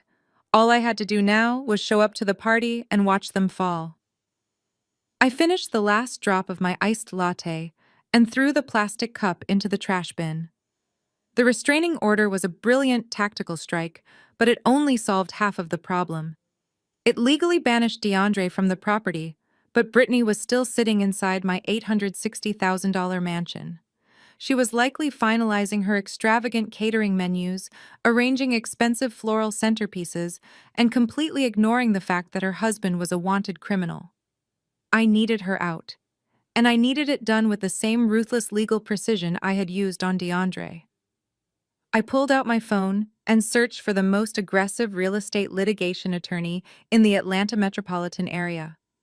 I did not want a friendly family lawyer who would suggest mediation. I wanted a shark. I found a senior partner named Gregory Lawson, a man infamous in corporate circles for destroying fraudulent leases and swiftly removing illegal squatters. I called his office, explained that I was the victim of a multi-million-dollar real estate fraud, and secured an emergency consultation for that exact afternoon. Within an hour, I was sitting in Gregory's sleek glass-walled office overlooking the downtown skyline. I slid my thick manila folder across his polished mahogany desk. It contained the county deed proving I was the sole legal owner of the property, the forged mortgage application, the revoked notary logs, and the freshly stamped emergency restraining order against DeAndre. Gregory reviewed the documents in absolute silence. His eyes darted across the pages, absorbing the sheer audacity of the fraud. When he finally looked up, he had a sharp, predatory smile on his face. "Let me make sure I understand this perfectly," Gregory said, folding his hands together. "Your brother-in-law forged a massive jumbo loan to buy a luxury estate, but to hide his tracks, he put the property deed entirely in your name. He essentially bought you a house with stolen bank money." "Exactly," I replied. And now Gregory continued tapping the protective order. "He is legally barred from stepping foot on any property you own under the threat of immediate arrest. That means he cannot go home, which leaves your sister sitting alone in a house she does not own, with no lease agreement, paying no rent, and holding no utility accounts in her name." I nodded. "What is her legal status?" Gregory leaned back in his heavy leather chair. "In the state of Georgia, she is not a tenant, she is a trespasser. Legally speaking, your sister and her husband are nothing more than high-end squatters. Normally, evicting a family member can be a messy process that drags out for weeks because courts favor 30-day notices. However, because we have documented federal fraud, an active restraining order involving physical threats, and a total lack of any written lease, we can bypass the standard waiting period. We are going to file an emergency expedited eviction notice." I paid Gregory his retainer fee using a backup corporate credit card I kept strictly separate from the personal accounts DeAndre had poisoned. Gregory wasted no time. His paralegals immediately drafted an emergency dispossessory warrant. They filed the paperwork with the county magistrate court, arguing that the occupant was an unauthorized squatter, directly tied to a suspect in an active federal racketeering investigation who had just threatened the legal owner with violence. Judges absolutely do not play games when physical threats and federal financial crimes are mixed into property disputes. Gregory pushed the paperwork through the emergency docket with aggressive efficiency. Late Friday afternoon, as the heavy Georgia humidity began to settle over the city, my phone rang. It was Gregory. His voice was brisk and strictly business. The judge signed the emergency eviction order, Gregory announced. The county sheriff's department has officially processed the warrant. They are legally authorized to forcibly remove any unauthorized occupants and their personal belongings from the premises. When will they execute the warrant? I asked, my heart beating with steady, calculated anticipation. Gregory checked his schedule with the local precinct. The civil division is fully booked this afternoon, so they have scheduled the execution for tomorrow. The deputies will arrive at the property on Saturday at exactly 1 o'clock in the afternoon. I closed my eyes and allowed a genuine smile to spread across my face. Brittany's massive luxury housewarming party and gender reveal extravaganza was explicitly scheduled to begin at noon. By 1 o'clock, that stolen mansion would be completely packed with 50 guests, expensive caterers, and my enabling parents. It was the absolute perfect storm. I thanked Gregory and hung up the phone. The clock was officially ticking. DeAndre was locked out of his bank accounts and banned from his own home. Brittany was sitting in a house with no electricity, no water, and an impending police raid she knew absolutely nothing about. The stage was set for the ultimate destruction of their fake empire, and I had a front row seat. I had barely made it back to my apartment and unlocked the front door when my cell phone rang again. It was a blocked caller ID. Usually, I ignore restricted numbers, but given the massive amount of legal and federal machinery I had set into motion, I swiped the screen to answer. Stella, this is Special Agent Harrison from the White Collar Crime Division, a familiar, crisp voice said over the line. I am sitting here with my boss, the special agent in charge of the Financial Crimes Unit for the Southeast region. He wants to speak with you. There was a brief rustling sound before a deeper, more gravelly voice came through the speaker. Stella, my name is Thomas Reynolds. I have been with the Bureau for 22 years, and I have to tell you, I have never seen a civilian hand deliver a prosecution file quite like the one you dropped on our desks Tuesday morning. Thank you, Agent Reynolds, I replied, setting my keys down on the kitchen counter. I take my profession very seriously, and I take identity theft even more seriously. Reynolds let out a short, admiring laugh. We can see that. My team has spent the last 48 hours verifying every single data point, bank, routing number, and forged signature in your dossier. It is absolutely bulletproof. But here is the part you did not know. We have actually had DeAndre and his brokerage firm on our radar for the last 10 months. I leaned against the counter, suddenly intensely focused. You knew he was scamming people. We knew there was an abnormal pattern of wealth transfer targeting elderly homeowners in the Atlanta area, Reynolds corrected. We suspected his firm was the common denominator, but DeAndre was incredibly careful about insulating himself. He used encrypted servers for the shell companies and kept the fraudulent loan documents locked inside the firm's internal network. We could not get a federal judge to sign a search warrant because we lacked the specific internal paper trail to prove probable cause. It was a completely closed loop. Until he got greedy and stole the identity of a forensic accountant, I finished for him. Exactly, Reynolds said, his voice hardening with professional satisfaction. By using your old laptop and fabricating an employment history for you, using his own junior brokers, he accidentally connected his physical office directly to the fake logistics company. Your dossier gave us the smoking gun. The United States Attorney reviewed your file this morning. We just secured federal arrest warrants for DeAndre Jamal Davis and 4 other accomplices.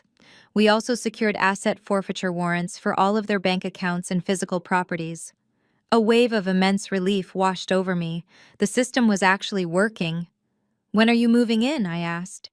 That is why we are calling, Reynolds replied. We are executing a coordinated raid.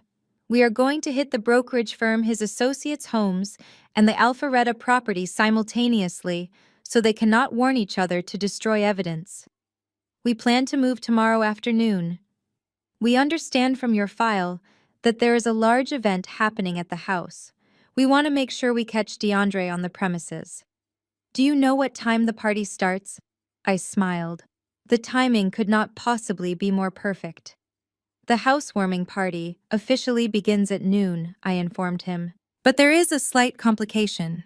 DeAndre might not be inside the house. I filed an emergency protective order against him this morning after he cornered me in a parking garage and threatened me. He is legally banned from the property, and honestly, I am not sure what kind of party it will be because I had the utility companies cut the power and water earlier today. There was a stunned silence on the federal end of the line, and one more thing I added, keeping my tone perfectly casual. Since DeAndre is banned and my sister has no lease, I hired a real estate attorney. The county magistrate judge signed an emergency expedited eviction warrant this afternoon. The county sheriff is scheduled to execute the eviction at the property tomorrow at exactly 1 o'clock. Agent Reynolds let out a loud, booming laugh that echoed through the phone. I could hear Agent Harrison chuckling in the background. Stella Reynolds said, clearly impressed, "You are absolutely ruthless." "I prefer the term thorough," I replied. "Well, let us be thorough together," Reynolds declared. "If the county sheriff is rolling up at 1 o'clock to evict your sister, my federal agents will be right behind them to secure the property and arrest DeAndre. If he is banned from the house, he will likely be waiting in his car down the street or trying to sneak in the back door to avoid the neighborhood association. We will cast a net over the entire subdivision. You have handed us the perfect trap." We finalized the tactical timeline. I agreed to meet the federal agents and the local deputies at a staging area just outside the gated community at 12:45 tomorrow. I hung up the phone and looked around my quiet, safe apartment. The trap was no longer just a few unpaid bills and a revoked credit score. The full crushing weight of the United States Department of Justice was about to drop directly onto Brittany's perfect luxury party, and I was going to be standing right there to watch her kingdom fall. Saturday morning broke with a heavy, oppressive heat that settled over Atlanta, like a wet blanket. I woke up early feeling an unusual sense of profound calm. Today was not just a family party. Today was an execution of justice. I showered and dressed with the same meticulous care I would use to prepare for a major federal court appearance.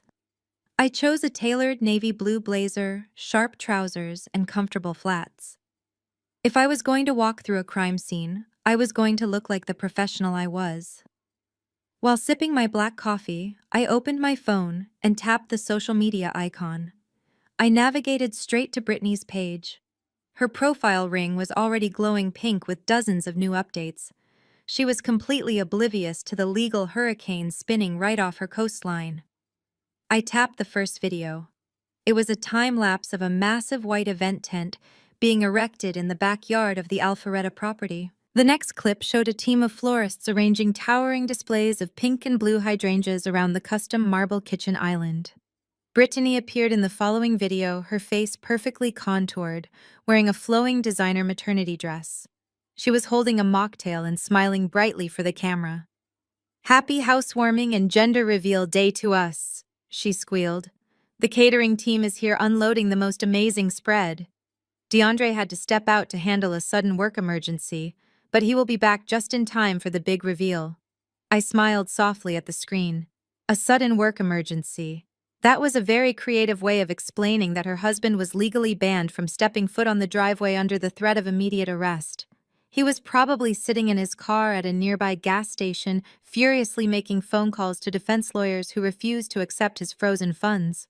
But Brittany was far too obsessed with the aesthetic of her perfect day to question why her husband had abandoned her on the morning of their massive celebration. I kept my eyes locked on the digital clock in the corner of my laptop screen. It was 9:58. The caterers in her videos were plugging in massive industrial warming ovens preparing to heat the elaborate gourmet appetizers. The heavy-duty air conditioning units for the luxury mansion were working overtime to combat the brutal morning humidity. 9:59. I took another slow sip of my coffee. 10 o'clock. I knew exactly what was happening at that precise second, miles away in the luxury subdivision. The remote disconnect order I had scheduled with the power company hit the automated grid. The massive circuit breakers for the property tripped. In an instant, the heavy hum of the central air conditioning completely stopped. The digital displays on the imported kitchen appliances went black. The music playing through the smart home speakers died. Even the high-speed fiber optic internet router went completely dark, severing the local network. Simultaneously, a county water technician was likely stepping off the curb, pulling a heavy iron wrench from his truck and twisting the main water valve shut before sliding a thick metal padlock through the latch. I refreshed Brittany's page every 5 minutes. It took exactly 20 minutes for the panic to breach her digital facade. Since the internet was dead, she had to upload using cellular data. A new video popped up. The lighting was terrible because the indoor lights were dead. Brittany was standing in the kitchen, fanning herself with a paper plate. Her perfect smile was completely gone, replaced by a mask of intense irritation.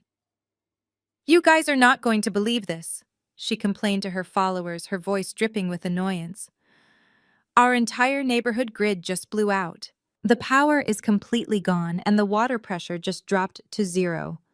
The catering manager is freaking out because he cannot run the warming ovens or wash the prep dishes.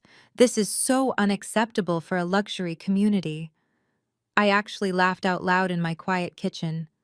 She honestly believed it was a neighborhood outage.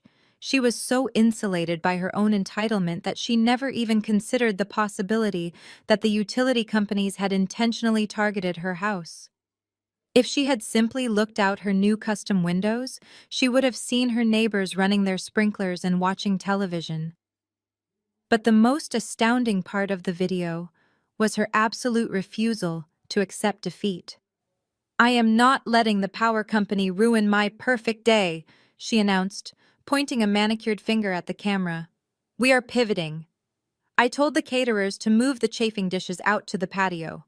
We are setting up battery-powered fans. The show must go on. The guests are already on their way." The sheer level of delusion was breathtaking. She was sitting inside a stolen house with no electricity, no running water, and a husband hiding from a restraining order. Yet her biggest priority was making sure the aesthetic of the party survived. She was blindly marching her 50 guests straight into a federal raid. I closed the app, grabbed my keys, and walked out the door. It was time to go meet the authorities.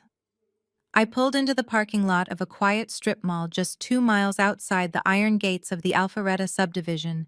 It was exactly 12:45.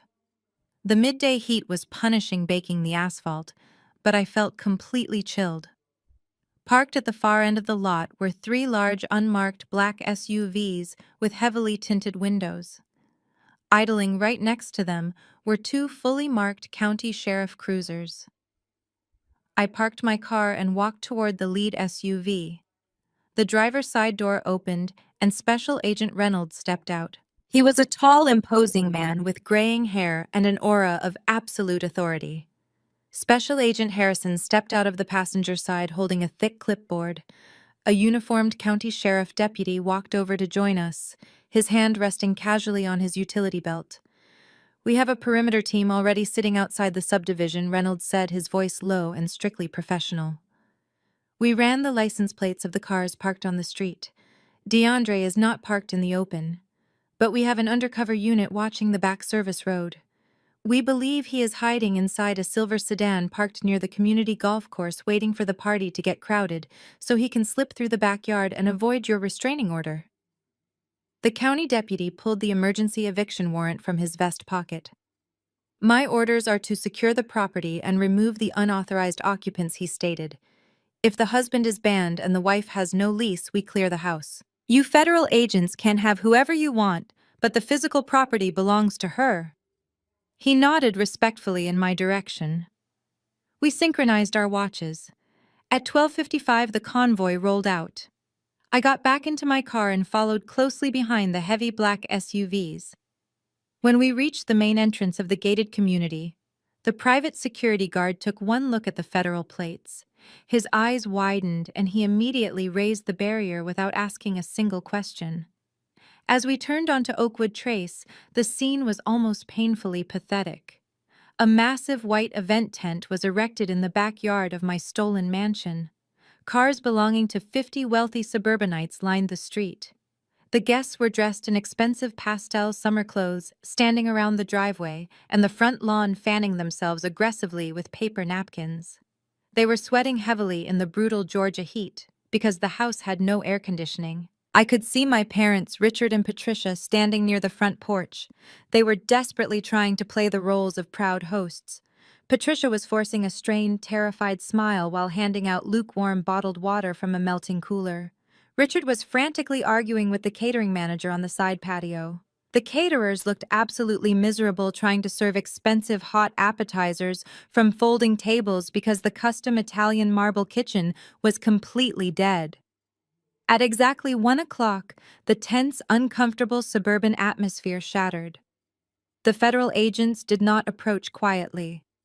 The 3 black SUVs roared up the street and did not bother to parallel park. The lead SUV swerved aggressively to the right, driving its heavy tires directly onto Brittany's pristine, perfectly manicured front lawn. It crushed a massive bed of expensive pink hydrangeas, tearing up the thick green grass. The second SUV pulled diagonally across the driveway, completely blocking the catering trucks. At the same time, the 2 county sheriff cruisers hit their flashing blue and red lights, parking horizontally across the bottom of the driveway, sealing off the entire property. The party guests froze. The polite chatter instantly died. The silence was immediate and absolute, broken only by the sound of heavy car doors slamming open. Men and women wearing heavy tactical vests with FBI printed in massive yellow letters stepped out of the SUVs. They moved with terrifying speed and precision. At the exact same moment, the uniformed county deputies stepped out of their cruisers. The front door of the mansion swung wide open. Brittany marched out onto the porch holding the skirt of her designer maternity dress. Her face was twisted into a mask of pure fury. She thought this was some kind of elaborate prank or a massive mistake by the catering company. "Get those vehicles off my grass right now," Brittany screamed at the top of her lungs, pointing a manicured finger at the federal agents. "You are ruining my landscaping. I am calling the neighborhood security." My mother, Patricia, dropped the water bottles she was holding. They hit the concrete driveway and burst open. Richard grabbed her arm, his face turning completely pale. They saw the yellow FBI letters. They saw the sheriff badges. They knew exactly what this was. I parked my car across the street and stepped out. I walked slowly up the driveway, passing the stunned, whispering guests. The raid had officially begun. I parked my car across the street and stepped out. I walked slowly up the driveway, passing the stunned, whispering guests. The raid had officially begun. Special Agent Harrison led the tactical team past the frozen catering crew and straight toward the heavy wooden gate that opened into the backyard. Before they even reached the latch, the gate burst open from the inside. DeAndre sprinted blindly through the opening. He had clearly seen the flashing blue lights reflecting off the back windows and decided to make a desperate run for the community golf course. He was wearing an expensive tailored linen suit, his face glistening with panic and heavy sweat. He did not make it 5 steps. "Federal agent, get on the ground right now!" Harrison barked, his voice cutting through the humid air like a gunshot. DeAndre tried to pivot and dodge toward the side yard, but his expensive leather shoes slipped on the wet grass. He tripped over a massive decorative planter filled with expensive pink hydrangeas, sending dirt and broken ceramic exploding across the concrete driveway. He crashed hard onto his stomach. Before he could even attempt to scramble to his feet, 3 heavily armed agents were on top of him. They pinned his arms behind his back with practiced, brutal efficiency. The sharp metallic click of steel handcuffs snapping shut echoed loudly across the completely silent lawn. DeAndre Brittany shrieked. Her piercing scream shattered the quiet shock of the assembled guests. She tried to run toward him, her designer maternity dress dragging on the pavement, but a uniformed county deputy stepped firmly into her path, holding out a large hand to block her. "Do not interfere, ma'am," the deputy warned, his tone entirely devoid of sympathy. "Get off him." "Do you know who we are?" Brittany yelled, her face turning a mottled, ugly shade of red. "This is our property. You are ruining my housewarming party. We have guests watching." Special Agent Reynolds walked slowly up the driveway, his gold badge gleaming brightly in the harsh afternoon sunlight. He stopped right next to where DeAndre was pinned against the concrete. Reynolds looked down at the disgraced mortgage broker, then looked up at the crowd of 50 wealthy, affluent party guests who were watching with horrified fascination. A few of the guests had even pulled out their cell phones and were actively recording the entire spectacle. DeAndre Reynolds spoke with a booming, authoritative voice that carried effortlessly across the entire front yard. "You are under arrest by the Federal Bureau of Investigation. You are being charged with multiple counts of aggravated identity theft, federal wire fraud, and bank fraud. Furthermore, you are being charged under the Racketeer Influenced and Corrupt Organizations Act for operating a massive criminal enterprise targeting elderly citizens." A collective gasp ripped through the crowd. The wealthy suburbanites, the country club friends, and the business associates who had come to celebrate DeAndre's fake success were now staring at him in absolute disgust. He was not a savvy businessman living the American dream. He was a predator who stole from senior citizens. The public humiliation was absolute, undeniable, and broadcast live to everyone he had ever tried to impress in his entire life. DeAndre kept his face pressed firmly against the concrete, refusing to make eye contact with anyone. The arrogant facade he wore so proudly at the luxury restaurant was completely shattered. "Daddy, do something!" Brittany wailed, turning frantically toward our parents. "Tell them to stop. He is a professional broker. He did not do anything wrong."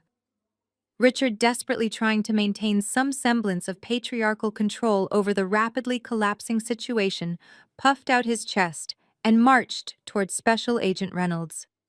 "Now listen here," Richard demanded, pointing a trembling finger at the federal agent. "I am his father-in-law. I demand you release him this instant. This is a massive misunderstanding over a simple family loan. I have a high-priced defense attorney on retainer, and I will sue this entire department for harassment." Reynolds did not flinch. He slowly turned his head to look directly at my father. His expression was as cold and hard as granite. "Sir Reynolds," said, his voice dropping to a low, dangerous register, "the man on the ground orchestrated a $6 million fraud ring. We have absolute proof of his crimes, including the fact that he secretly took out a fraudulent second mortgage on your personal retirement home to cover his tracks. Now, if you take one more step toward my officers, or if you attempt to interfere with a federal arrest in any way, I will personally place you in handcuffs for obstruction of justice and accessory to federal fraud. Do you understand me?" My father stopped dead in his tracks. The color completely drained from his face as the words "second mortgage" registered in his brain. His mouth opened and closed, but no sound came out. He slowly lowered his pointing finger and took 3 submissive steps backward, physically retreating from the man he had just tried to intimidate. Brittany watched her father back down, her expression twisting from rage into genuine terror. She looked around wildly, finally locking eyes with me as I stood quietly near the catering trucks. "Stella," she cried out, her voice cracking. Tell them you gave him permission. Tell them it was a mistake." I looked at my sister taking in her ruined designer dress and her tear-streaked face. "I did not give him permission," I said clearly, ensuring my voice carried to my parents and the remaining guests. "I gave them the evidence." The federal agents hauled DeAndre to his feet and began marching him toward the waiting black SUVs. He kept his head hung in shame, completely broken. The federal portion of the trap had perfectly executed its purpose, but the afternoon was far from over. The FBI had their criminal, but the county sheriff was still holding a piece of paper that belonged to me. The heavy door of the federal vehicle slammed shut, cutting off DeAndre from the world he had tried to build on stolen money. The darkly tinted windows hid him from the gawking crowd of party guests, but the reality of his departure hung heavy over the ruined front lawn. Brittany collapsed to her knees on the concrete driveway, her hands covering her face as she wailed loudly. My mother rushed to her side, wrapping her arms around her golden child, glaring at the federal agents who were now systematically cordoning off the perimeter of the property with bright yellow tape. But the flashing lights of the county sheriff cruisers were still spinning, casting harsh red and blue reflections against the brick facade of the mansion. The lead deputy, a broad-shouldered man with a stern, unforgiving expression, adjusted his duty belt and walked deliberately up the driveway. He bypassed the federal agents, who were busy cataloging the luxury vehicles parked near the garage, and stopped directly in front of my sister and my mother. "Ma'am," the deputy said, looking down at Brittany. "Are you Brittany Davis?" She looked up, her expensive mascara running in dark streaks down her flushed cheeks, and nodded weakly. My mother immediately went on the defensive again, her maternal instincts blindly ignoring the massive federal crime scene surrounding them. "Has she not been through enough today?" Patricia snapped, shielding Brittany. "Her husband was just taken away in handcuffs. Have some basic human decency and leave us alone." The deputy did not flinch. He reached into his vest pocket and pulled out the folded legal document my attorney had secured the day before. He handed it down to Brittany, who took it with trembling fingers. "I am executing a court-ordered emergency dispossessory warrant," the deputy stated clearly, his voice carrying over the murmurs of the remaining crowd. "This property legally belongs to Stella, and you are currently classified as an unauthorized occupant with no valid lease agreement. You are trespassing. You need to vacate the premises immediately." Brittany stared at the paper as if it were written in a completely foreign language. "Vacate," she choked out, her voice cracking. "This is my house. My baby's nursery is up there. I live here." That was my cue. I stepped away from the catering trucks and walked into the center of the driveway, placing myself squarely in front of my sister and my parents. "No, Brittany," I said, my voice steady, cold, and echoing with finality. "You do not live here. You have been squatting in a house that was purchased using my stolen identity. The federal government has seized your husband's bank accounts. The neighborhood association is placing a massive lien on the address, and a county judge has officially ordered you off my property." Brittany stared at me, her eyes wide with a chaotic mixture of hatred and absolute disbelief. "Where am I supposed to go?" she demanded, fresh tears spilling over her cheeks. "I am pregnant. I have nowhere to live." "That sounds like a logistical problem you should have considered before you let your husband forge my signature," I replied, offering zero sympathy. "You have exactly 20 minutes to go inside and pack a single suitcase of your personal clothing. That is it." My father, who had been standing silently in shock since his humiliating confrontation with the FBI, suddenly found his voice. "A single suitcase," Richard sputtered, his face turning red with indignation. "What about her furniture? What about the $30,000 nursery we helped set up? You cannot just keep her belongings, Stella. That is literal theft." I turned my gaze to my father, completely unfazed by his manufactured outrage. "Actually, Dad, since the furniture was purchased using the illicit proceeds of a federal wire fraud scheme, it is currently considered criminal evidence. Furthermore, anything permanently attached to the house, like those custom nursery window modifications you were so proud of, legally belongs to the property owner, which is me. If you try to remove a single piece of furniture or an imported marble countertop from my house, I will have the deputy arrest you for theft and destruction of property." The deputy nodded firmly in agreement, resting his hand near his radio. "She is absolutely correct. You can take your personal clothes and essential toiletries. Everything else stays exactly where it is until the federal forfeiture investigation is complete. You have 20 minutes starting right now. After that, my officers will physically remove you from the property." Brittany let out another piercing wail, clutching the eviction notice to her chest. She looked around at her party guests who were now rapidly retreating to their cars, desperate to avoid any association with a federal crime scene. The extravagant caterers were already packing up their chafing dishes, fleeing the powerless house in a panic. The perfect aesthetic she had spent months curating for her social media followers had completely disintegrated in less than 10 minutes. 20 minutes, I reminded her, glancing down at my watch. I suggest you start packing. The temperature is rising rapidly, and without air conditioning, it is only going to get more uncomfortable inside my house. Brittany let out a choked sob, turning on her heel and practically running into the dark, sweltering house to salvage whatever designer clothes she could stuff into a single bag. The heavy oak door slammed shut behind her, leaving me standing on the concrete driveway with my parents. The flashing lights of the sheriff cruisers painted their pale, horrified faces in alternating shades of red and blue. Patricia lunged forward, her face contorted with a rage I had never seen before. "Are you happy now?" she screamed, her voice hoarse and raw. "You destroyed this family. You were so incredibly jealous of your sister's happiness that you had to burn her entire life to the ground. You are a monster, Stella." Richard stepped up beside her, his fists clenched tightly at his sides, his chest heaving. "We raised you better than this. You could have dropped the charges. You could have let us handle this internally as a family. Instead, you called the FBI. You humiliated us in front of our friends. You threw your pregnant sister onto the street like a stray dog. You are dead to us, Stella. Do you hear me? You are no longer our daughter." I looked at the two people who were supposed to protect me, feeling absolutely nothing. The emotional tether that had tied me to them for 33 years was completely severed. "I did not destroy this family," I said, my voice cutting through the humid air with surgical precision. "DeAndre destroyed it. I just turned on the light so you could see the rot." I reached into my leather tote bag and pulled out the thick manila folder I had carried with me to the federal building earlier that week. I opened it and extracted a single sheet of paper.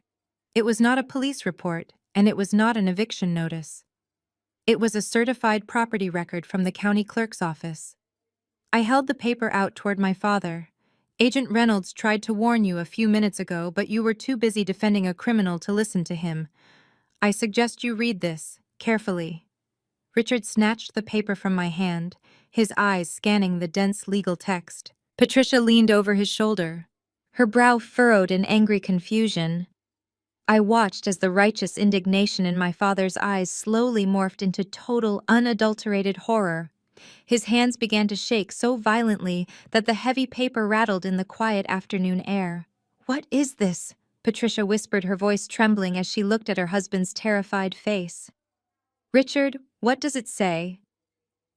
"That is a deed of trust," I explained calmly, slipping back into my professional tone as a forensic accountant.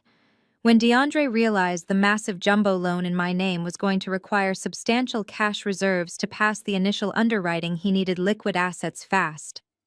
But his own money was tied up in his other fraudulent shell companies.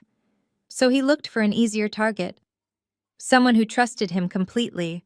Someone who gave him unfettered access to their financial documents and eagerly signed whatever paperwork he put in front of them under the guise of family support. Richard staggered backward, as if he had been physically struck by a heavy blow. "No," he gasped, his face turning an ashen gray. "He said those papers were just character reference affidavits for his renewed brokerage license. He said it was just a background check."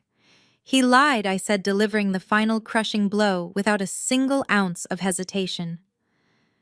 DeAndre took out a $400,000 second mortgage on your fully paid-off retirement home. He stripped all the equity you spent 30 years building.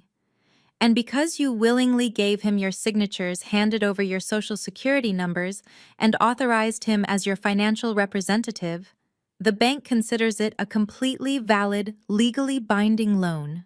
Patricia let out a guttural, agonizing cry. She grabbed my father's arm, her knees buckling beneath her as the reality of the document finally set in. "The federal agent seized all of his assets today." I continued, my voice entirely devoid of comfort or pity. "Which means the payments on your new second mortgage are going to default immediately. The bank will foreclose on your home within the year." You gave him your $50,000 savings to hire a defense attorney.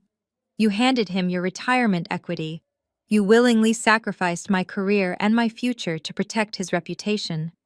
And in return, the golden child's husband completely bankrupted you. My parents stood frozen on the driveway of a stolen mansion, the full crushing weight of their absolute ruin silencing them.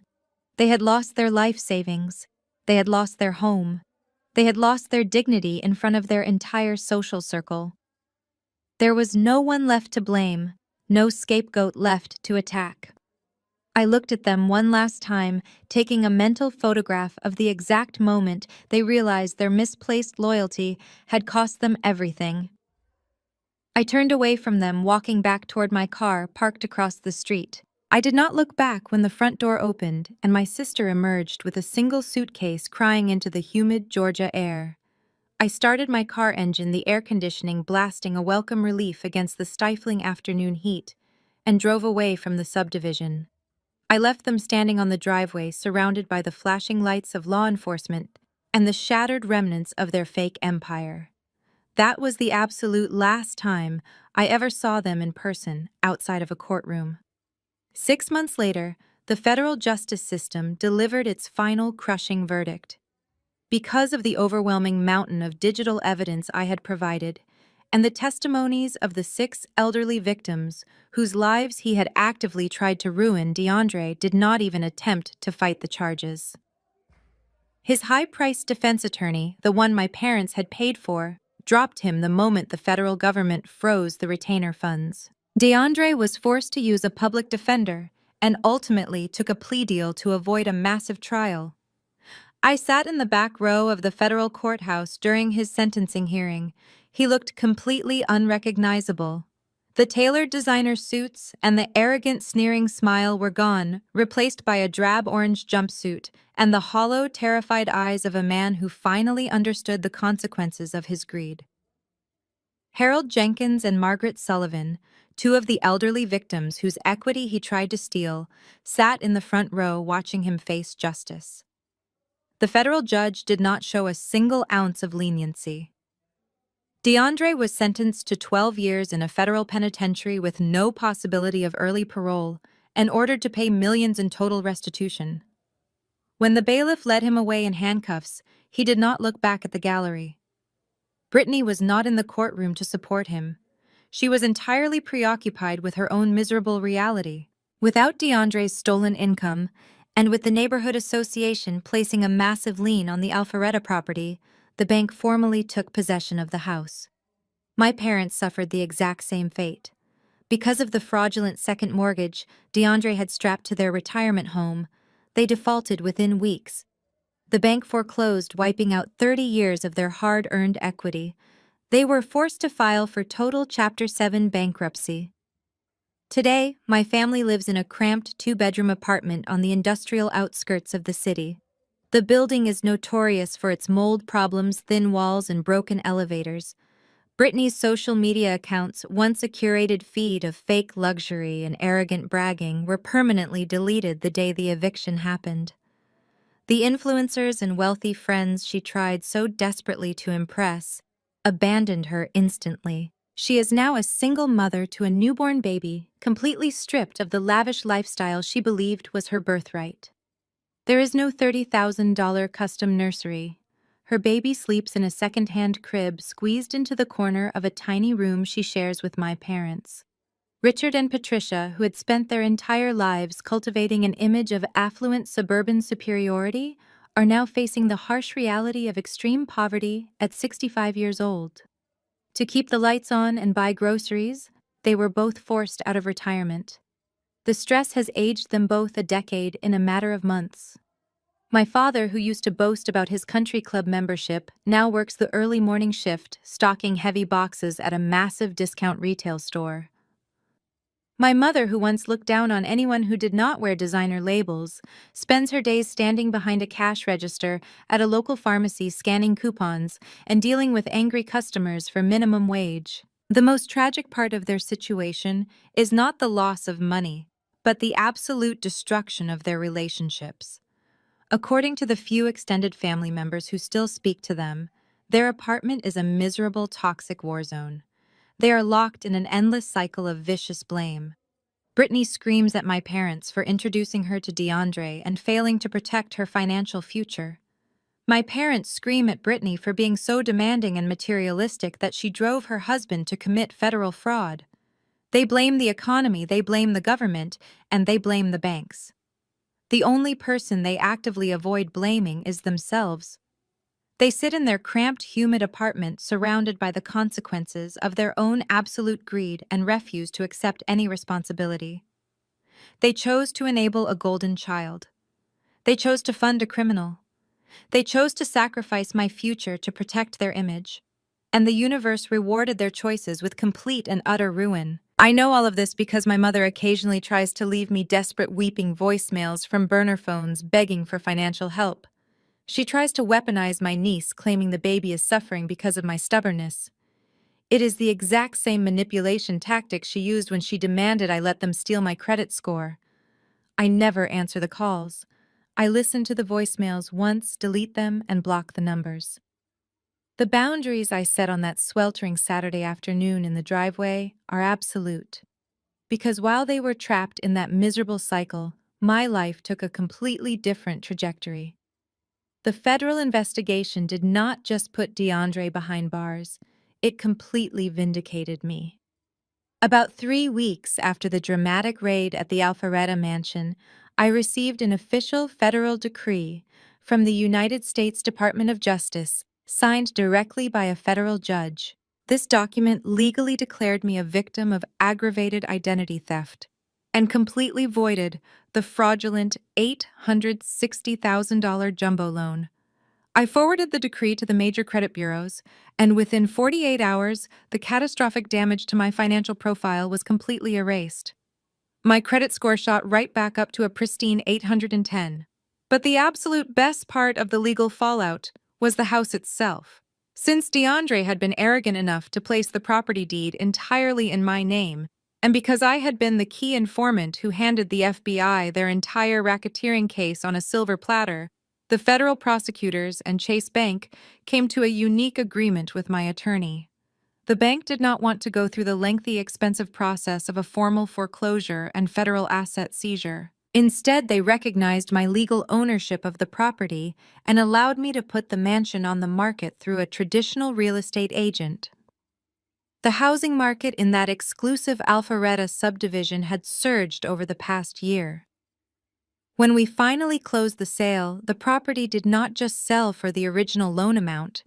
It sparked a massive bidding war and sold for over $1 million. After paying off the remaining balance of the voided mortgage, clearing the neighborhood association liens and covering the realtor fees, the remaining equity belonged entirely to me. I walked away from my sister's stolen dream home with a cashier's check for $150,000 in pure, untaxed profit. DeAndre tried to steal my future, and instead he accidentally handed me a massive financial windfall. My professional life experienced an equally spectacular resurrection. The day after my credit score was officially restored, I walked back into the towering glass atrium of my accounting firm. My security badge glowed a welcoming green when I swiped it at the executive elevator. When I stepped onto the 42nd floor, David, the director of compliance, and the head of human resources were waiting for me. There was no cold conference room this time. They formally apologized for my suspension and presented me with a brand new contract. Because of the incredible investigative skills I demonstrated in single-handedly dismantling a multi-million-dollar federal racketeering ring, the firm did not just give me my job back. They promoted me. I was officially named the new director of fraud investigation, complete with a massive corner office and a life-changing salary increase. I used the $150,000 profit from the house sale as a massive cash down payment on a stunning luxury condominium in the heart of downtown Atlanta. I did not need fake marble countertops or a ridiculous backyard tent to prove my worth. I had a breathtaking view of the city skyline, floor-to-ceiling windows, and absolute financial security. This morning, the sun was shining brightly over the city. I was standing on my private balcony, wearing a comfortable silk robe, sipping a freshly brewed cup of premium coffee. The city below was bustling with life, but up here everything was perfectly quiet. My phone buzzed on the patio table next to me. I picked it up and glanced at the screen. It was another restricted number. My mother. I let it go to voicemail just out of sheer curiosity. A minute later, the audio file popped up. I tapped play. "Stella, please?" Patricia's voice echoed softly from the speaker. She sounded exhausted, defeated, and incredibly old. "We are struggling so much. Brittany cannot afford diapers, and your father's back is giving out from the heavy lifting at the warehouse. We know you sold the house. We know you have money. Please, you have to help us. We are family." I listened to her desperate pleas, but I did not feel a single ounce of guilt. I did not feel anger or sadness or even pity. I just felt completely indifferent. I tapped the screen, deleted the voicemail, and permanently blocked the new restricted number. I set my phone face down on the table, picked up my coffee mug, and took a slow, satisfying sip. I looked out over the beautiful Atlanta skyline and smiled. They say living well is the best revenge. They are absolutely right. The ultimate revenge is not screaming or arguing or trying to make them understand their mistakes. The ultimate revenge is my absolute peace, my massive success, and the beautiful, quiet life I built entirely on my own. Thank you for listening to my story. If you have ever had to cut ties with a toxic family to protect your own peace and future, let me know in the comments below. Please hit the like button and subscribe to the channel for more stories of resilience, boundaries, and ultimate karma. Remember, your worth is never defined by the people who fail to appreciate you. Keep fighting for your own success, and never let anyone steal your identity. The chilling saga of Stella and her family serves as a powerful testament to one of the hardest truths we must learn in life. Shared DNA does not entitle anyone to your destruction, and family loyalty should never be used as a shield for toxic or criminal behavior. From a young age, society conditions us to believe that blood is thicker than water, urging us to forgive the unforgivable in the name of keeping the peace. Stella's parents weaponized this exact sentiment. They demanded she silently accept the theft of her identity, her career, and her financial future, all to preserve the fragile illusion of her sister's perfect life. However, the profound lesson here is that true family is built on a foundation of mutual respect, accountability, and love, not extortion. When a family member demands that you set yourself on fire simply to keep them warm, walking away is not an act of betrayal. It is an act of essential self-preservation. Stella's ultimate triumph was not just watching the federal authorities dismantle her brother-in-law's fraudulent empire, nor was it walking away with a massive financial windfall. Her greatest victory was the absolute unshakable boundary she established the moment she realized her parents chose to fund a criminal rather than protect their innocent daughter. We must normalize cutting ties with toxic relatives who manipulate, use, and abuse us under the guise of familial duty. Peace of mind is infinitely more valuable than a seat at a toxic dinner table. You are entirely within your rights to protect your peace, your assets, and your future, even if the threat comes from the people who raised you. If you have ever had to walk away from toxic relatives to protect your own well-being, please share your journey in the comments below.